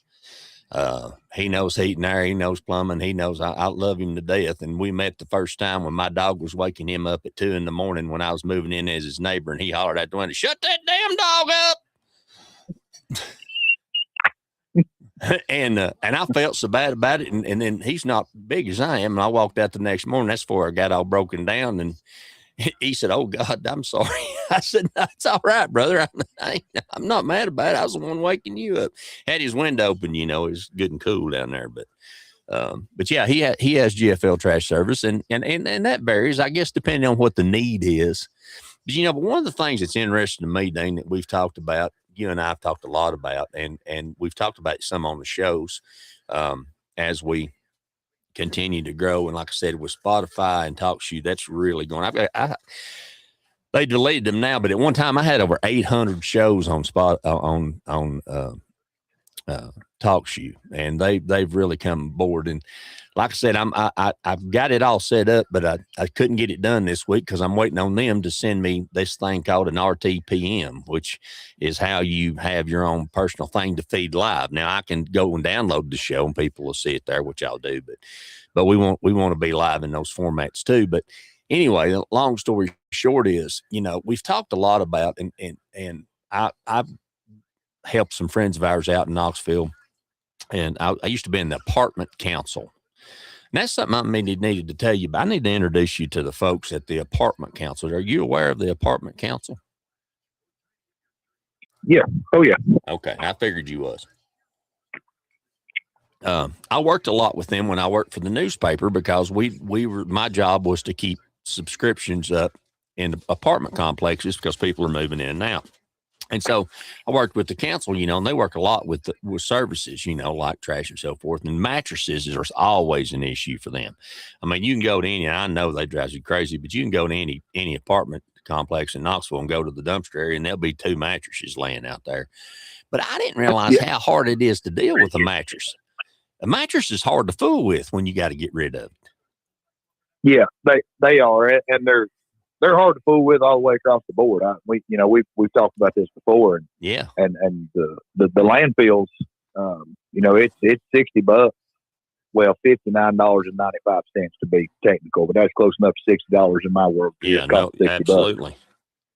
But because that thing will work its way back up out of the landfill, it don't compress. It'll work its way back up to the top. Yes. Yeah. They don't vary real well. They don't compress. They don't compact. And that's the name of the game when you're burying garbage is. Yeah, it needs to compact down so it can compost. Yeah, exactly. Yeah, and that's the name of the game. So mattresses are tough. They're tough to get rid of, and unfortunately, they ain't going away no time soon. So that's just one of the hurdles that in our industry that you got to figure out. And I'm sure somebody somewhere down the line will figure out some way to, I don't know, dissolve them or shred them or something, run them through a shredder or some kind, or do something with them where they break them down. What other kinds of things do we need to be aware of? When we're, I was thinking, and this is an issue that I have. I got a new horse. And by horse, I mean, I got me a new rollator so that when I'm out and about, I can walk a little, sit a little, walk a little, sit a little. And it's a big boy, too. It's 500 horsepower. Got a flag on the back, coonskin things on the handles. Got a horn, ooga ooga horn on it. And they know I'm coming. But you believe that, don't you? Absolutely. It's got mags on it, too. Bigger tires in the back. It looks like I'm running downhill all the time, Well, absolutely. Yeah. I don't know why it would. If you're going to have one, why wouldn't it have? Well, yeah, I'm going all out. I ain't going half. We ain't going half. We're going all in. That's the way. Got a cup holder on it and lift the seat up and got a big basket in there going to the grocery store. I'm ready. Yeah. Lord, yeah. Like I said, why wouldn't you? It ain't nothing to put some pre-cut tube forks across that thing and go out through the store. You got to see them ducking. I turned around and run it backwards. They say you're not supposed to move in it when you're sitting in it. I said, no, I'm going to move in it because I get tired. So I have to just sit down in it and roll backwards. That's like anything else. That's just a suggested way to use it. That don't mean that's the only way you use it. That's right. And that's exactly right. But my old one bit the dust. It finally just wore out. I was sitting on a hill in Georgia, matter of fact, in Alabama, at my buddy's house, and I turned sideways, and that thing started leaning, and I thought I was going to fall. And got over there. Now it's all cattywampus and one leg shorter than the other, and all kinds of problems like that. But I asked, folks here, I said, what do I do with that? Because we don't have convenience centers like back home in Tennessee. They don't have convenience centers here. They have dumpsters everywhere. We talked about that. They have them, and you said that's a side load dumpster. So the truck goes up and picks it up from the side. Is that the way that thing works? They're not. Yeah, it's the same concept as what we're used to here in East Tennessee in a lot of areas. But a lot of times if they've got a limited amount of space, that's kind of where the side load dumpster comes into. Because you can envision that in your head when you're picking up a front load can. You got to have enough room for the can and the entire truck, right, to dump it. Where if you pulled up beside the can, then it cuts down the room what you need out in front of the can. So a lot of times if there's a limited amount of space or alleyways, a lot of downtowns, like you go to big cities, New York, Chicago, stuff like that. They do a lot of side load 4 and 6 yard side load cans. It works when you got a more limited amount of space or something like that. And a lot of municipalities, especially, have gone to those. They seem to work. I don't have a whole lot of experience with them personally because I've never really worked.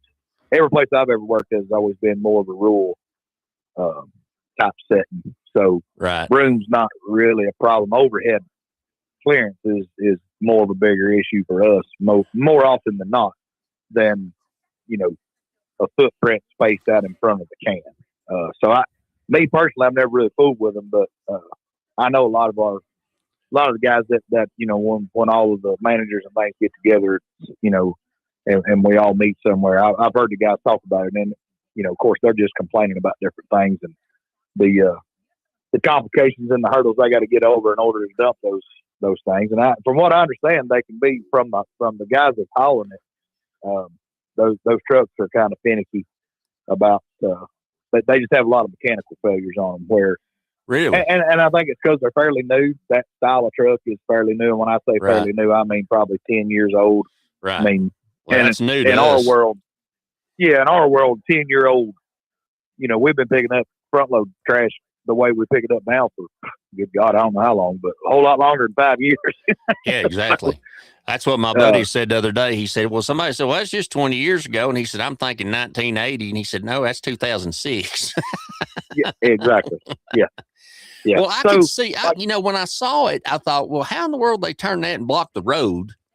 Because they're everywhere down here, and there's businesses have them, and it has a sign on it. I noticed this past week that says not for public use if it's at a business. Yeah. But then they have them on side streets all through these neighborhoods, and you just pull up and dump in there and keep on going. And I thought, man, that's handy as a pocket on a shirt. Yeah, they probably don't.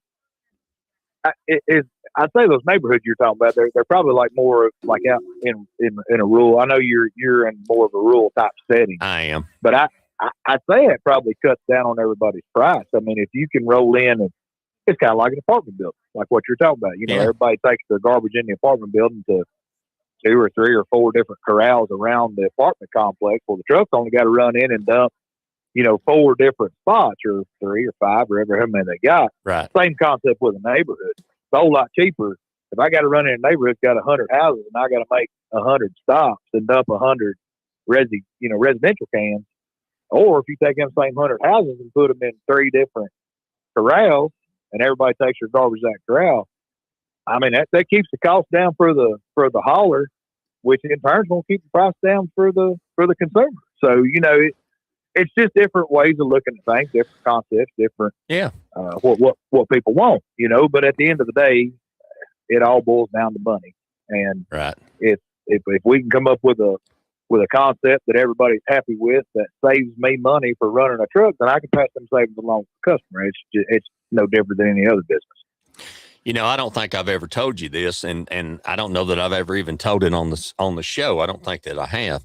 But when my son was in high school, our son was in high school after the loss of our other 2 boys, but him and his buddies from the football team, I got hooked up with a guy out of Alabama, and what he does for a living is all he does is call on apartment complexes.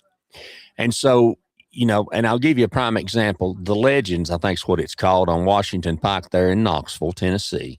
And I have to say Knoxville, Tennessee, because we got people listening to us all over the country now, and they don't know where Knoxville, they don't know what I'm talking about if I say the Legends, but the Legends in Knoxville, you know exactly what I'm talking about back in there. Well, he had the contract for them. And so part of that, the people that live in there's rent is that twice a week, I would take 2 pickup trucks, and I would take my son and his buddies, because they wanted to stay in shape for football season. Well, apartments ain't got elevators in them. If it's 4 stories, it's 4 stories. If it's 5 stories, it's 5 stories. You're climbing steps. So on Tuesdays and Thursdays, everybody set their trash outside, outside their door. And so what we would do is I would bring the boys in, and I'd pull the truck, and then And then I had another truck there and had somebody that helped me with that. And then we turned them boys loose and they'd run them steps and grab them garbage bags and bring them down, throw them in the truck. Then we take them over to the dumpster, the compactor, and load them in the compactor and compact the trash for them. And that was in their rent. And I didn't realize they even had a service like that. And we did that for about a year. And man, you talking about getting in shape. Now, them boys was in shape because you had to say you run stairs every week like that, running up and down, carrying garbage and all that. Yeah, I bet they were in shape. Carrying 3 or 4 bags of garbage.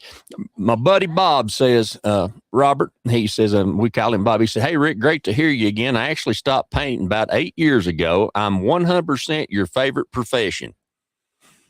Now, that tells you how long he's been listening to me. And you know what one of my least favorite professions is, and this is what he does for a living, is paper hanging, wallpaper. If you die and go to the bad place, they give you cold coffee, wet toilet paper, and you hang wallpaper for a living. That's what you do in the bad place. I'd have to agree with you. And you got to work with Hitler. Yeah, exactly. Bob, great to hear from you, brother. I'm glad you're doing good. I can't remember what state Bob's in, but he helped me. He helped us a lot on the program talking about painting and stuff, because I'm a good painter, but I hate it. I can't hang wallpaper for dog. Amy's good at it. I don't have the patience for it. I hate it. I can't do it. So, Bob, you are 100% correct. And he sent me a laughy face, seriously. So God bless those that will hang that wallpaper, because it ain't Ricky. He's not doing that. Now, talk to me about, do you still have opportunities for folks out there that'd like to come to work for a great company? Oh yeah, we're always looking for good drivers, and good customer service reps and mechanics, and I'm happy to report that right now in Knoxville we're fully staffed, but that doesn't mean that we're not still entertaining. We're growing. We're in a growth market, and I'll just be honest with you, man. Even though I'm fully staffed right now, you can find a place for somebody pretty quick. Yeah, exactly right. Because good drivers and good mechanics and good, customer service reps and all the things that we need, they're hard to come by. Good folks are hard to find. And if somebody comes down the pike at me, and it's somebody that I'm convinced will fit good with our team, and I ain't saying I wouldn't hire them, because I might need them down the line somewhere. Might not need them right this second, but I'm gonna need them at some point. So, but we do have opportunities in Morristown. Sure. At the Morristown office. Right. I do know they are, and I'm not 100% sure how many they're short, but I do know that they are some drivers short in the Morristown area. So if you're listening to us or you're around the Morristown area and you've got at least a Class B CDL license, reach out to us. I know that Tommy and Lucas and them boys that run the show up there would want to talk to you. And that's Morristown, Tennessee, or for those of us listening that don't know where we're at now. And that probably holds true, I would imagine, across the board with GFL and any other good company. You're always looking for good people, and y'all got 34, 39, whatever it is, locations nationwide. What's required? Is that something that you can bring somebody in? Do they need a Class C? Do they need? I mean, what does it take to drive one of those trucks? Dane? Yeah, Class B CDL is the minimum requirement that we would have to have. All of our trucks are at least a Class B. That's the same that's the same as driving. You got to have that to drive a bus. Yeah. I mean, yeah. Class B, Class A. Class B is just a single vehicle. Class A is a combination vehicle. Class A is a tractor trailer. Class B just be like a dump truck or a big straight truck, a trash truck, something like that. Something that ain't pulling a trailer every day. Right. That'd be the difference between B and an A. And there's a great opportunity. It pays good. Yes, sir. And y'all got good benefits and all that kind of stuff too, don't you? Oh yeah, we've got 401k and the company matches you. I think it's up to 5%. So you put in 5%, they put in 5%. And, I mean, That's what I tell the boys at work. I said, if there was a line foreman and at the end of that line somebody was handing out $100 bills, would you get in line and stand there? And they said, well, yeah. And I said, well, they get in the 401k deal. That's exactly what they're doing. That's free They're money. handing out $100 bills at the end of that line. That's exactly right. That's free money, brother. That's right. And that makes it grow quick. But yeah. Oh yeah. Yeah. But yeah, we've got, of course, the health and dental and short-term and long-term disability and 401k with a match. And GFL is a good company to work for. I've been in the garbage business several years, and I've worked for some of our competitors, and I've worked for some mom and pop places that nobody's ever heard of. And GFL is a good place to work. They're a good company. They do their best to take care of their folks, and in turn makes our folks want to take care of our customers. Well, and I think that folks would be very surprised, and you may or may not want to say, but at what a garbage truck man makes. Oh yeah, we're starting guys out in Knoxville at $26 an hour. $26 an hour starting out. Yeah, that's good money, brother. You ain't gonna get that nowhere else. I promise you. Yeah, and that's a good and trade. And that's what the market, can support. Now, I can't say that that's what GFL starts every driver at all the way across the board because every market's a little different. But here in the Knoxville, Tennessee market, that's what that's what our market will support. Right, and that's what and that's where you need to be competitive. Honestly, yeah, and you can live. I mean, you can live. I mean, you know what I'm saying? There's so many things out there that you just can't live on. I mean, Oh, absolutely. And like I said, it's and anymore, and we've talked about this before. Anymore, it's more than just about the money. And that's one of the things I like to brag about GFL is, they're just a good company to work for. They try to take care of the best they know how, not just with money. Of course, that's important. Everybody's got to have money. I mean, that's why we all go to work. Sure. But the other things that they try to do to just make it a better place to work. Well, I'm gonna tell you, at the end of the day, brother, if you ain't happy, it don't matter how much money you're making. That's exactly right. Because eventually, the I ain't happy wins over. Especially if you think like we do. I mean, I've had jobs I've made really, really good money, but after a while, I said, you know what, I'm not putting up this anymore. I got to do something different. Right. Right. And I don't. I want to pay our guys a good wage, but I would never, and I would hope that everybody would feel this way about whatever your respectable business is, whether you're, the folks. And I know what Perma-Tink does, but I don't understand the process of it. But I'm sure that they've got boys over there that do whatever it is they do to make that product that protects the wood and all that stuff. But them guys over there,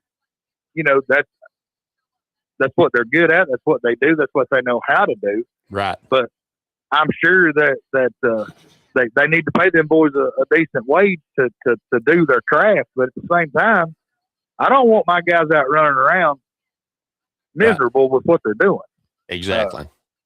It's going to reflect in our customer service. It's going to reflect in how we treat folks.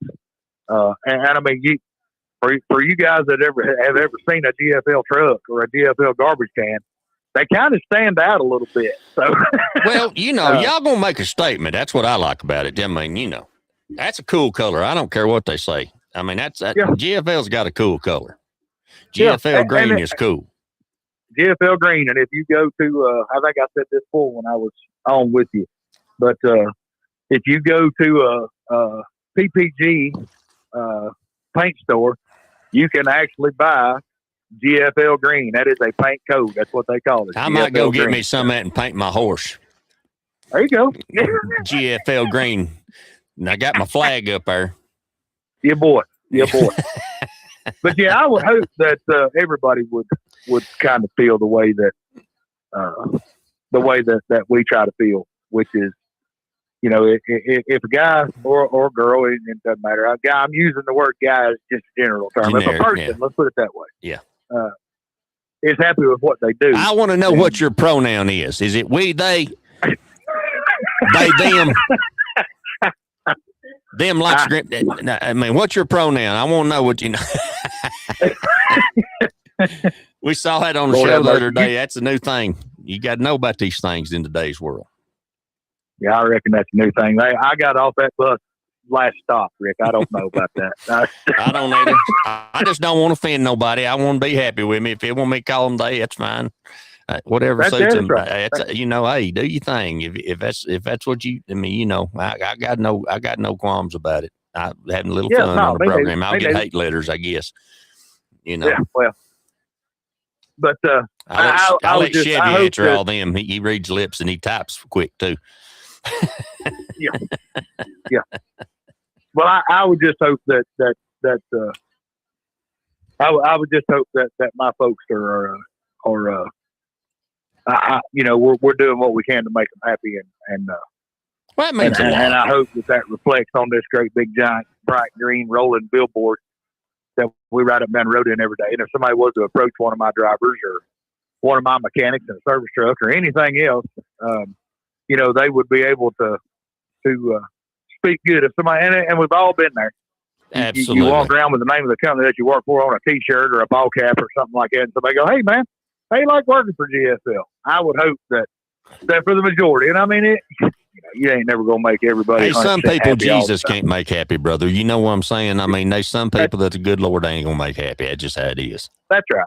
But I would hope the majority of them, and especially if you work for Knoxville Hauling or Morristown Hauling in Tennessee, I would hope that the majority of them would say, GFL is a great place to work. You need to call Dean, or you need to call Lucas, or Tommy, or one of the boys in one of the barns, and talk to them about coming to work over here if you're interested, because it's a good place to work. That would be my hope, and we do the best you know how to do. Because, like I said, at the end of the day, that driver, if he's happy with where he's at, and he goes up to a customer and they've got some little problem that he can just take care of right then and there, he's going to. That's what I say about where he's at. That's what I say about y'all's customer service. See what now? I said, can you hear that? That's what I say about y'all's customer service. I gave you applause. Hit on the sound effect. Yeah. Hey, so that's what we try to do, brother. I mean, I know you do. That's why we love you, brother. And that's what bothers me, and it bothers my guys. That's what I started to say a little while ago. My guys, we didn't work Monday, and we didn't work last Monday, right? Because of the weather, and that messes us up, and it messes people up. It messes businesses up, and I understand, and I hope anybody who's listening or goes back and hears this, later on, that we understand. We really do. We understand that it fouls everybody up.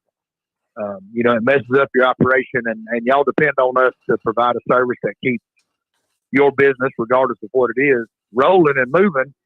And when we can't perform that, we understand that it messes y'all up. Yeah, but safety, you got to go with safety, brother. You got to go with safety. You do. You do. But, we didn't work last Monday, and we didn't work Monday before last. But both weeks, and we had some other, we had some trucks down and things of that nature. There was just hurdles that's normal for our business. Right. But I'm very proud to say that we, in our front load line of business, by close of business Thursday afternoon, we were current. We had everything that we missed off the ground on Monday, and nobody else had any delay. Well, I ain't going to say nobody else. The majority of our customers did not have interruption in service outside of the Monday routes. But by Thursday afternoon, in both weeks, by Thursday afternoon, close of business, my operation in Knoxville was current. And the vast majority, 99% or more, of my front load customers were off the ground and everything was back running like it should be. So, right. I got a heck of a team behind me. They're dedicated. They care about their customer service. They care about their customers, and they don't want their customers to be upset with. It's not that they don't want GFL to be upset with them personally. Right. They don't care want about their GFL to be upset. Right. They don't want GFL they don't want folks to be upset with GFL. But that's what I'm talking about. Is right. That they look at it as I don't want them folks to be mad at me. They're driving me. Right.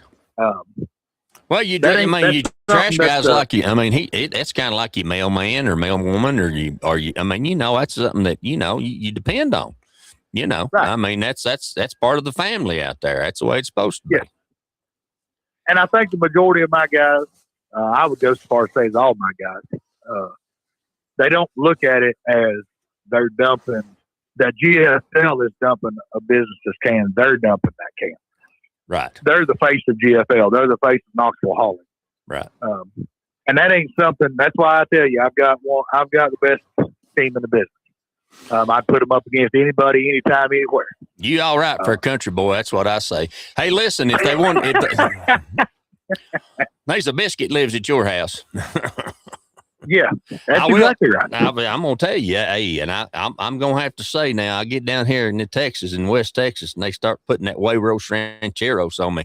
Hey, I like a grocery store. You go in and they're making homemade tortillas right there, and then the deli come on. I'm talking about just water and lime and flour. Or cornmeal. I mean, yes, sir. Ain't nothing wrong with that. Ain't nothing thing wrong with it. You can sop up with that just as good as you can a piece of cornbread. That's right. Hey, if they want to get a hold of you to find out more about GFL or opportunities to have, what do they do? Well, the nationwide deal, and I, by the way, Rick, I'm real, and I know, man, you've talked a couple of different times, and I appreciate you keeping me in the loop, as you know what's going on, what your plan is, and everything else. But I'm tickled with the way that you're promoting your show and moving your show, and you've been a great partner. I appreciate that, brother. We thank for me the world at GFL and getting my business promoted. So I mean, get on the internet and go to GFL ENV, short for environmental, GFLENV.com, and they can point you in the right direction of wherever you're at in the country. Right. If we have service. If you're listening to, yeah, go ahead, brother. I was going to say, if you're listening to us here local in East Tennessee, you can call 865-475-7777, and that'll get you hooked up. And you'll be talking to somebody right here in East Tennessee if you call that number that I just mentioned.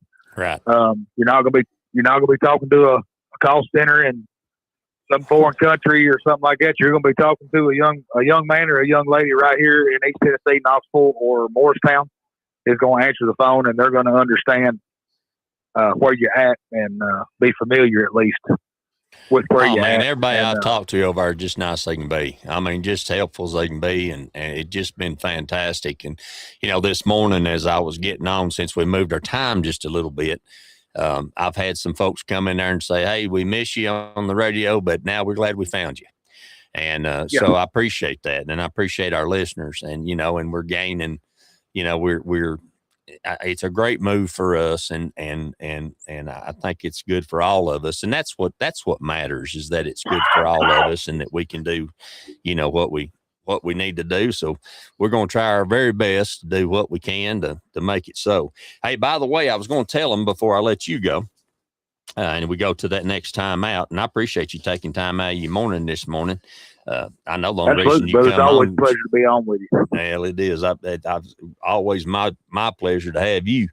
I've talked a little bit about, carrying enough fuel with me. I'm scared to death of getting somewhere and not having fuel. And by fuel, I mean gas. I want to make sure that both my generators are full. I want to make sure that if we're broke down on the road somewhere, and that happens, I mean, it's just par for the course. You travel enough, we're 1,700 miles from the house right now. And, so I carry plenty of fuel, and, I was using those little pumps you get at Harbor Freight, and I keep those. I use them a lot for water, and like I said, you might get one in the last 5 years. You might get one in the last 5 minutes. You just don't know, but I mean, it works fine. But I was in Northern Tool. For those of y'all out there, that there's Northern Tools all over the place. And I purchased, it's called a Strongway pump. Strongway, one word, STRONGWAY pump. And it's Northern's item number, and we can post this, 595-5172, 595-5172. And this is a transfer pump, runs on 3 AA batteries. And I'm telling you what's the truth. It is the greatest thing that I've purchased since I've been on the road. And the other day, gas is, I carry 5.5 gallon tanks, and I had plenty of gas, and I didn't want to leave it. So I filled my generators up because I run them once a week to make sure, because my buddy at Wilson Generator Service up there in Morristown, Tennessee, that got me up and running. He said, Rick, the thing to do, he says, just like anything, he said, you got to run them about 10 minutes a week. And he said, you won't have any problems. Everything will be running good. So I filled them up, and then I got to thinking, we'd paid like $2.20 a gallon for that gas, and I had a bunch of it, and I thought, well, I'm not going to let it sit out here in these cans in the sun. We're going to use it. So Amy said, well, I need a little gas in the Outback. And I said, okay. So I went over there, and I'll be doggone, you know how much trouble it is to put gas in a car from something extra. I mean, used to, it wasn't no problem because it had a big old hole in there, and you just stuck a hose in there. If you needed to siphon, you could siphon, get you a big mouthful of that. That ain't no fun, but I've had plenty, and I know you have too. Lord have mercy. Yep. Breath smelled like a dragon for a week. But anyway, I went over there, and I got a little collapsible table that I use, and I set that there and set the can up on it and put the pump down in there, and then take the handle over there. And it's got two little side goggle deals on it. And they've built that thing so that when Brother Bob's in New Jersey. That's right, Bob. I remember Brother Bob listened to us in New Jersey this morning. I like it. That's Garden State up there, brother. They got trash going on up there too. But anyway, it's got these two little things on it. I never knew what they was for, and it's got a cap you can put on it so you don't leak the gas out all over everything and get it all over. I always carry not latex, but vinyl gloves with me when I'm filling up and doing that. But anyway, I put that in that gas tank, and those two sides fit perfect into the gas receptacle, and it holds itself in there. So I run about 10 gallons of that gas I had in the car, and off we went. So I'm gonna have to check that out too. Yeah, they're about $60, and that ain't nothing. No. For a good pump. And we've had it. I bought it when we went back on the road. Lord, we've had that thing I don't know how long, and I just keep it in a bag and keep it up underneath the trailer. It don't matter if it's freezing cold. It don't matter if it's burning up hot. It will work. I'm thinking that'd be good for, and I mean, I'm sure there's more guys than just me that still use one of them old torpedo heaters, in the garage. Gosh, yeah, it'd be great for kerosene. Yeah, that's what I was thinking, because them things are a pain in the hind end to fill up, and then these stupid cans with them safety caps on them and all that crap. It takes 9 people to dump a can, dump something out of one of them cans. I know, it's awful. And the thing about it is, it's got an on and off button, and so it's got a sensor in it, just like your gas pump. So when you put it in there, when it fills up, it shuts itself off. You just push the green button. Yeah, that's the way to fly right there. I mean, it's you don't get no better than that. And you said it runs on 3 AA batteries? Runs on 3 or 4 AA batteries. It might be 4. I'll have to look. I don't have it in front of me. It's outside. I'll keep it outside underneath the trailer. But it's if you go to Northern Tool and just check that out. Go to their website, and it's called a Strongway. And you can go back online and catch us at 10:57. We're going to run over today because I'm feeling it. We're going to run long. We just quit when we get ready. If they're listening, I'm talking. Buckle up, boys. Buckle up. I done put my flag up. Look out now. It's item number 5955172. It's the Safeway transfer pump from Northern Tool, and I'm going to tell you something. It is. I was in there looking for something else, and I came across that. I also have a Power Horse generator that I purchased from Northern. Now, it has a 3-year warranty on it, and of course, mine had a problem at 3 years and 1 day. Of course, that's just par for the course, But anyway, I was in there looking for something. I don't remember what it was, and then of course, when my buddy up at Wilson Generator Service, when he redid that, and he told me he's certified with Cummins and Onan generators and all that stuff. I mean, he knows his business. He's great. But anyway, he told me, he said, Rick, he said, that Power horse, but it's like anything. They ain't but about 3 or 4 companies make them all. You know. Oh yeah. And Yeah. he said your generator is the exact same generator as a Predator from Harbor Freight. I said, you're kidding me. He said, no. I said, well, they have a 90-day warranty and mine had a 3-year warranty. He said, it's just a company. He said, exact same generator because my gas tank had rusted inside. Oh, from use being out in the real high salt content in the salt flats when I was out in Oregon. He had spare generator there, a Predator. He just took the gas can off it, gas tank off it, put it right on there, put the gas valve on it, did change lines, everything out off the Predator. He said, there you go. Take that something. I said, what owe you? He said, $250. I said, yeah, that's a deal. And that thing, and got my battery charged back up. And I was like an idiot. He pulled the cord when I went up there to get it. And this kind of stuff that I guess when you get in your late 50s, this happens to you. I was out there, and when he went to start it, he just pulled the hand, turned it on and to start and pulled the pull cord on it. It's got a battery start, electric start. Right. I thought, well, that battery's dead. I thought, well, it's dead. It ain't going to charge, so I'll have to do that. So I've been traveling all across the country pulling that start cord like an idiot to crank it up when we've been boondocking in Walmarts all across the country. And then the other day when I got down here just to run it, I was taking the cover off of it and I put it on and my hand hit the electric start and it went boop. I said, you have got to be kidding me. And I pushed that electric start button. It fired right up just like that. I said, I'll be a son of a gun. I've been out here with my big hind end out here in a rollator trying to crank that thing. Yeah. What, Amy? What all you had to do was mash your button. All I had to do was mash your button. Amy said, I'll holler there. Come out here and look at this. You ain't going to believe this. We've owned this thing for 4 years. Look what I found. Yeah.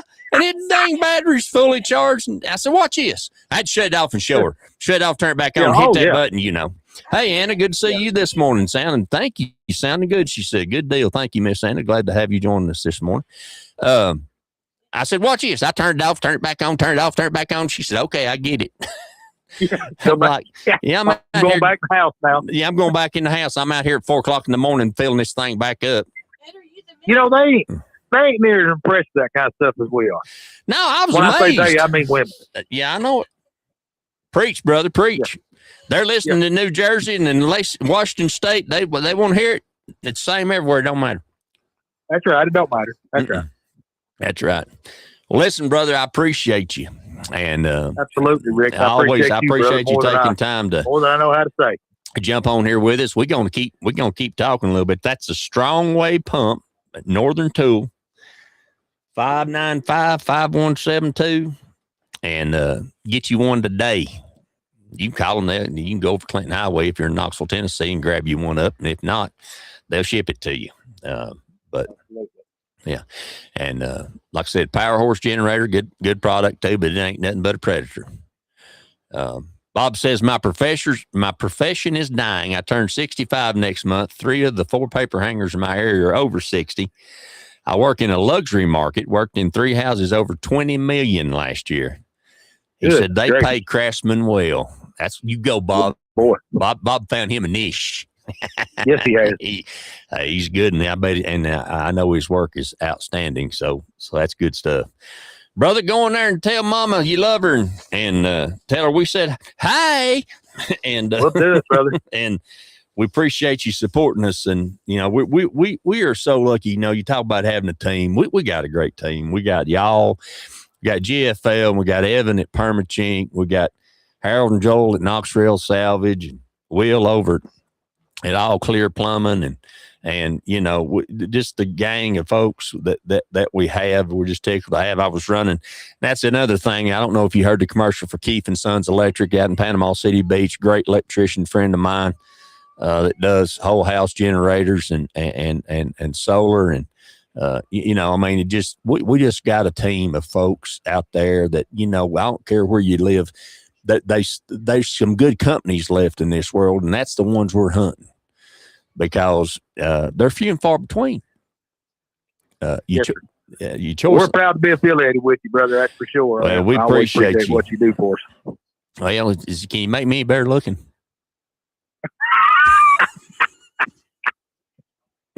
We try. That's an uphill climb, brother. Brother, I'm gonna tell you, even Jesus have to work on that. And well, brother, I appreciate you, and I appreciate you calling us, and I'm just glad to know we're fully functioning now. We can take phone calls and everything. Lord, look at there, look at there, look at there. High tech redneck, baby. Now, yeah, listen, I just mash buttons till something happens. That's There you all go. I That's know. all. That sounds pretty familiar to me. I like it. I just mash buttons till something happens. What do you think about that music? Isn't that good? Yeah. Heck yeah, I like it. Oh yeah, that's I did a little digging on that. That's and you never had heard the original Rick's House song, I don't think, had you? I can't play Probably that. not. I can't play that on the radio. Oh. But I can play it on the interweb, as my buddy There you says. go. So it's all good. Hey, brother, have a good one. I'll talk to you soon. If you have trouble finding that pump, let me know, and I'll send you the link to it. Okay, brother. Tell I Mama we appreciate said y'all hey. this And, morning, buddy. oh, well, thank you for being on. Thank you for all the support, and we appreciate you.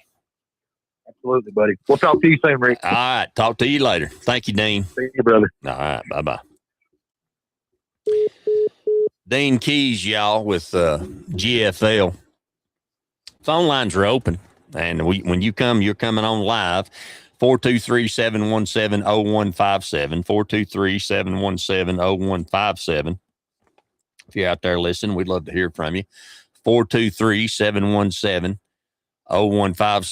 Bob, I was wondering about the paper hanging business. You know, I mean, wallpaper was so big for so long, but, you know, is it making a comeback? I mean, you know, everything that was eventually makes a comeback. I mean, you think wallpaper's coming back? You do? You think it's coming? Not the whole rooms, but just certain walls. Not the whole rooms, just certain walls? Is what I've been seeing. That's what she's been saying. She watches all that stuff for us to keep us abreast of what's going on so I can talk about it on the air. And A lot of people are doing it themselves, though. They're just yeah, the heck with that. You know, that's some of that stuff. Now, you're good at it. Amy's good at it. I hate it. I can't do it for Jack. I mean, I can't do that. And Louisa, good to see you this morning. Great friends of Amy and I, her and Lewis, and those youngsters. We think the world of them. And just like our own, we try to keep up with them. And that, you know, that's the great thing about travel. You know, you meet people of like mind, and of you know, it's a community. You know, people say, well, you know, you think you might want a house? I don't know. I mean, you know, we live in the neighborhood right now. If we don't like this neighborhood, we get a neighbor we don't like. We can always move. You know, we got a brand big spanking swimming pool with all the great stuff that we don't have to take care of and keep the chemicals right in. The crash service is right here. There's folks running around. Propane's right at the end of the street. There's propane everywhere. If you need to get that, we're 2 blocks from the hospital, 3 blocks from the from anything that you want to eat in this whole world. Chevy, bless it. And me hollering at him and him deaf as a doorknob. So that's all part of it. So, and Youngins, Knoxville, Tennessee, the original Friezo is gone, Youngins. It's gone. As Kat says, the comedian, it's gone. All right. So you ask me, you say, Rick, what do you do? I mean, what do people do on the road? I mean, how do they survive? How do they make a living? What do they do? Well, you know, there's several things out there that you can do. We can't do these things anymore because of my mobility issues and so forth and so on. However, and Dean, and also I've got something for you on here that's a little history today we're going to talk about. Let's jump into that before we go into the well, now let's go where I was headed before I get off chasing them. Squirrel. You know, Indeed, which is a job hunting service, is one of the things that I'm a member of, and Work Camping and Vagabond, and there's just all kinds of sites out there. But I noticed just yesterday in my email, there were 13 new jobs listed on Indeed. So I'm just going to share a few of these with you if you're thinking about this. Now, when you talk about work camping, there's a couple ways that goes. Typically, if you're work camping, if you're working in a national park, they're giving you a place to live for free. And you're working 15 to 20 hours a week, cleaning out not trash pits, but fire pits, picking up trash, checking the bathrooms, maintaining that kind of stuff, maybe a little weed eating here and there. Typically, they'll have 3 or 4 couples that are doing that. So that's the deal. You get a place to stay for free, but they're not paying you anything. Now, other campgrounds will have camp hosts where they'll provide you a place to stay. They'll provide your electricity and your water and your propane and all those kinds of things and give you a lot to stay in. And then they'll pay you on top of that. And those are really good. And some of them are seasonal. Your national parks are seasonal unless you're out in the, out west here, which is different. Of course, there's Bureau of Land Management land everywhere out west. We don't have that back home in East Tennessee. And when you get east of the Mississippi, you kind of lose that. But if you're west of the Mississippi, you gain that. But here's some of the things that are available as of yesterday per Indeed. If you want to know how to, we're going to run a little over today because folks are listening and I'm enjoying it. And of course, you can call us if you've got a question about your home improvement project or living on the road or any of those kinds of things. 423-717-0157. Just know that you're going live on air when I bring you on because I can't control it any other way. Camp host, Blue Water Hospitality Group in Temperanceville, Virginia, looking for a camp host, $13 to $14 an hour. Camp host responsibilities are greeting guests, answering questions, doing routine maintenance, cleaning lights, and possibly collecting campground fees. A camp host at Hume Lake, Advenco Forest, Hume, California. Ensure the campgrounds are effectively maintained to protect the natural environment, ensure a clean and safe environment for all visitors. It doesn't list pay there, so I'm say that's negotiable depending on your experience. MacArthur Bernie Hospitality in Bernie, California, $16.90 an hour. The primary objective is to provide a quality recreational experience for visitors within areas operated by the company. The ability to work in extreme weather. Can't do that one. They're looking for a gate attendant at Bass Lake. Bass Lake Hospitality, LLC in Bass Lake, California, pays $17.75 an hour to do that. And I didn't click on them to see what the additional benefits are, but I'm sure it includes a place to stay. They give you full hookups typically. It says Bass Lake is expected weekly hours, 40 hours per week during peak season, reduced to 25 hours per week in the off season with possible adjustments based on business. So there's a place that you can work year round. Lots of folks will do that. Hey, if you like East Tennessee, camp host at Beach Lake. Tennessee Parks Hospitality, LLC in Lexington, Tennessee at Beach Lake.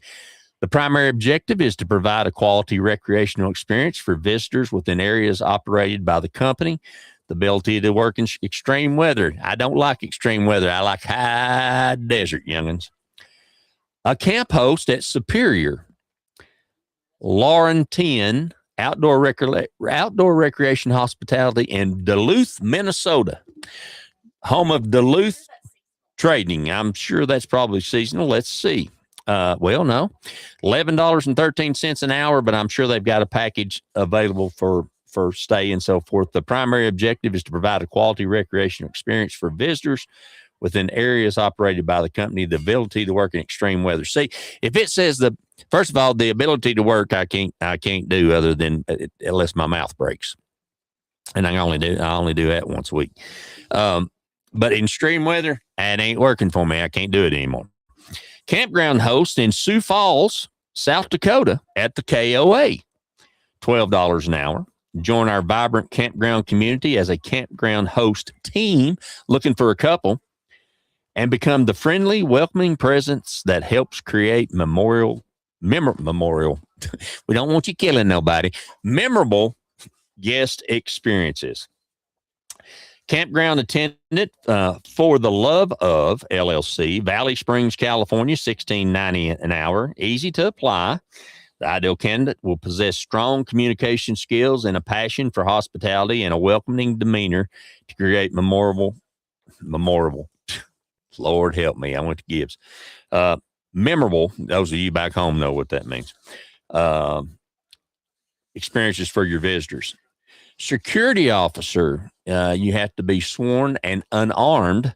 Lake Junaluska assembly over at the Lake Junaluska in North Carolina. That's where they do the Methodist camp over there. Provide security to all guests, visitors, employees, and property owners at Lake Junaluska Assembly. Responsible for daily grounds patrol of Lake Junaluska. Golf cart rolling around, making sure nobody's getting out of order. Looking for a front desk associate in Clearwater Lake, Harpoon KOA in Palm Harbor, Florida. You want to head down to Florida. $14 to $16 an hour with a positive. We offer a positive working environment, competitive pay, regular pay reviews, PTO, and flexible schedules. You must be friendly, outgoing, and customer service orientated. Now, I found this to be interesting. And I get this thing from the History Channel that comes on that as I'm out and about and I'm preparing to do the show each and every Saturday morning. And now with our new times, we appreciate that. Being an animal lover. And I didn't dislike animals, but when Amy and I married Ace Ventura, pet detective. She must not hear me from the back of the house. She loved animals, indoors, outdoors, all kinds. And I've said this many times on the program. We had outdoor animals. My mom always had, my mom that raised me. As many of y'all know, I have had my mom that brought me into this world, who's outstanding and wonderful, who I met later in life. And then I also had my mom that raised me. I guess that's the best way to say that. But anyway, that's enough about that. Both outstanding women, and love them both dearly. My mom that raised me has passed on, and my mom that I get to talk to every day is awesome too. So I enjoy these things. But my mom that raised me always had some kind of little old poodle of some kind that didn't like men, and was yapping and barking and it was named Suzette or Prissy or something like that. I always had no outside dog that went everywhere I went. John Adams, although he was the second president of the United States, John Adams was the first to briefly live in the presidential residence, now known as the White House. So John Adams, although he was the second president, was the first one to live in the White House. So this says, and this is an article that I don't remember where it came from, a history thing that I get. That means he and his wife, Abigail, inaugurated such White House traditions as he's the one that he and his wife are the ones that brought this, that many are still in place today. The selection of furnishings, the hosting of official gatherings, and the introduction of presidential pets. Now, I find this to be interesting because there have been lots of presidents in the White House that have had different types of pets. This one caught me off guard. Do you know, Amy, what John Adams and his wife Abigail's pet dog's name was? Satan. John Adams and his wife Abigail brought Satan to the White House, their pet dog. Despite the copious surviving correspondence between John and Abigail Adams, there exist few juicy details about this devilishly named dog for historians to sink their canines into. We do know that the pup shared the White House grounds with another mixed breed named Juno, and possibly a third dog named Mark, and his sister Vicky Lynn.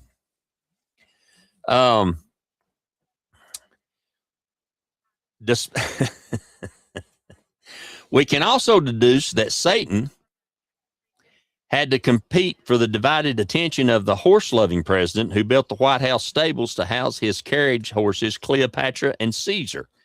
Though they were the first to bring animal residents to the White House, the Adamses were not the last presidential family to bestow their pets with unusual names, like non-human occupants of the Pennsylvania mansion include. Page 2. Benjamin Harrison had possums. Mr.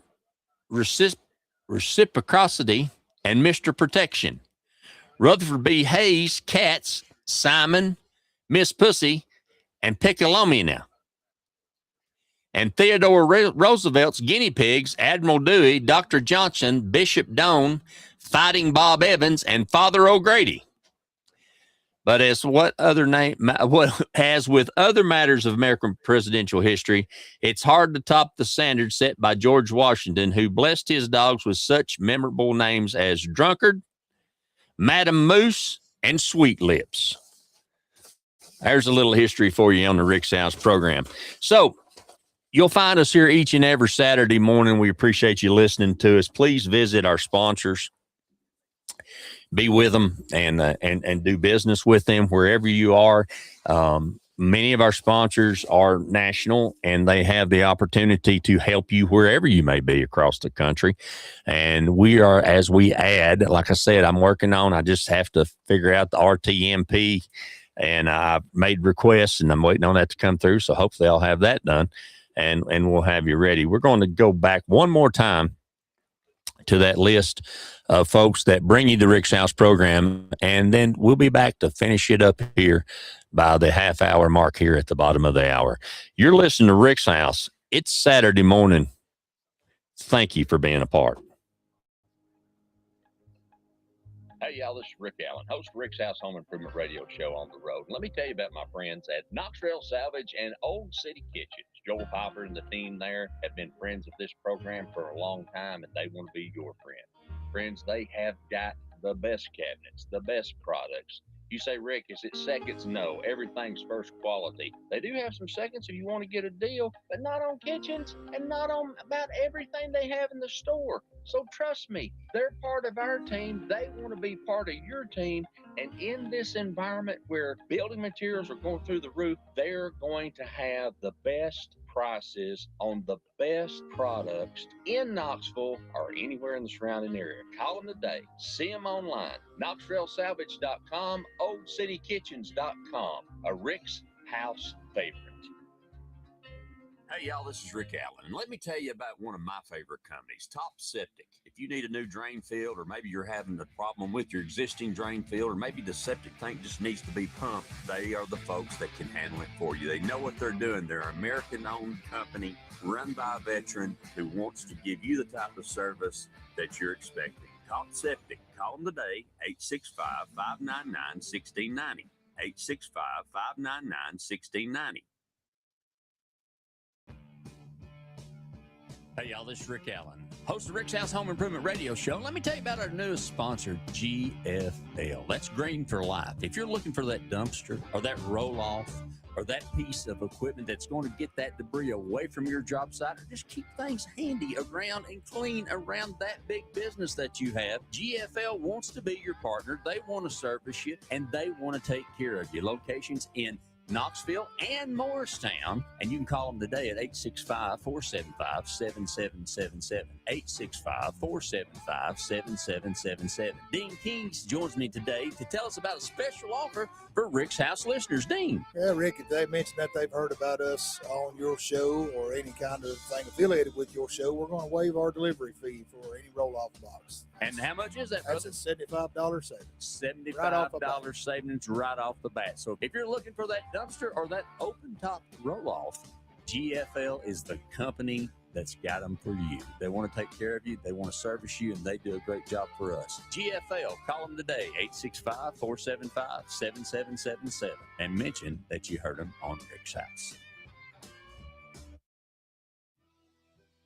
Permachink Systems, protecting wood for a long, long time. Not only protecting it, but beautifying it, helping it when it's decayed, working with log home people, and also working with homeowners. They have a store on Prosser Road in Knoxville at 1605 Prosser Road at 800-548-3554, or a store in Sevierville, 1357 Dolly Parton Parkway, 865-774-3307. 865-774-3307. Let me tell you what you're going to learn when you get there. Things I didn't know about. How about the Woodsman line of smooth log caulk? The other day I was looking for something that matched wood trim. I only had two choices. Not with Permachink: pine, honey, tan, cedar tone, brown, and gray. E-wood, epoxy wood putty that really works. Putty that will harden and become just like the wood itself, maybe even better. If you're missing sections of your windowsills or frames or furniture or any wood structure, this is the product for you. But maybe it's something smaller. How about epoxy wood paste? Contact PCS today. Call Permachink Systems today. Toll free 800-548-3554 or at the Sevierville store, 865-774-3307, and find out how to make wood better.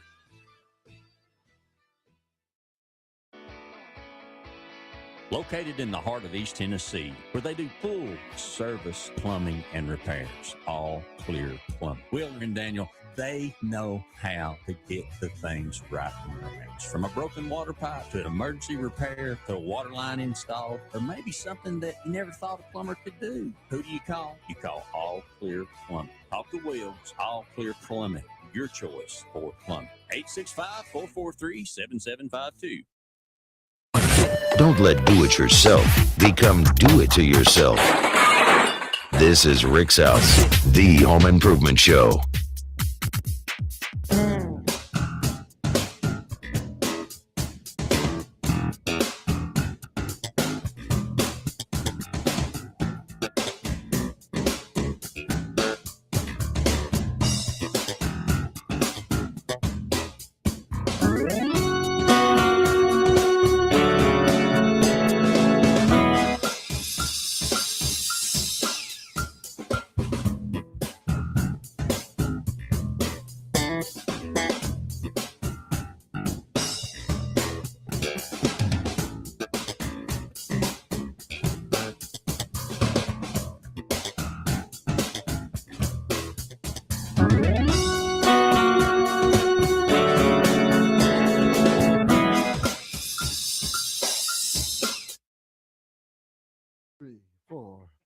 Hey, y'all, this is Kix Brooks, and you are listening to Rick's House, everything you need to know about home improvement.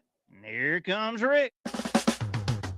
Oh, well, it's Rick's House. If you got a question, he'll help you figure it out. 'Cause it's Rick's House.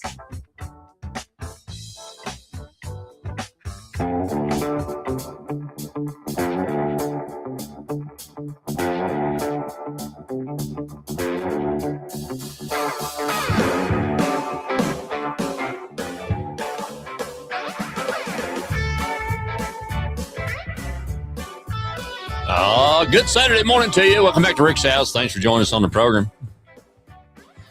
Finishing up here at the bottom of the hour. Went a little long today, but that's okay. Thank y'all so much for joining in to us.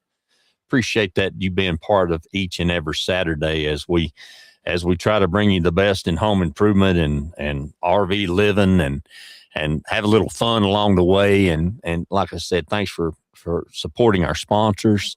So important, because without them, we don't get to continue to do this. And it's we love it. And we're glad that we can be a part of your Saturday morning. Hope your day's good. Getting ready for the Super Bowl. Who you got?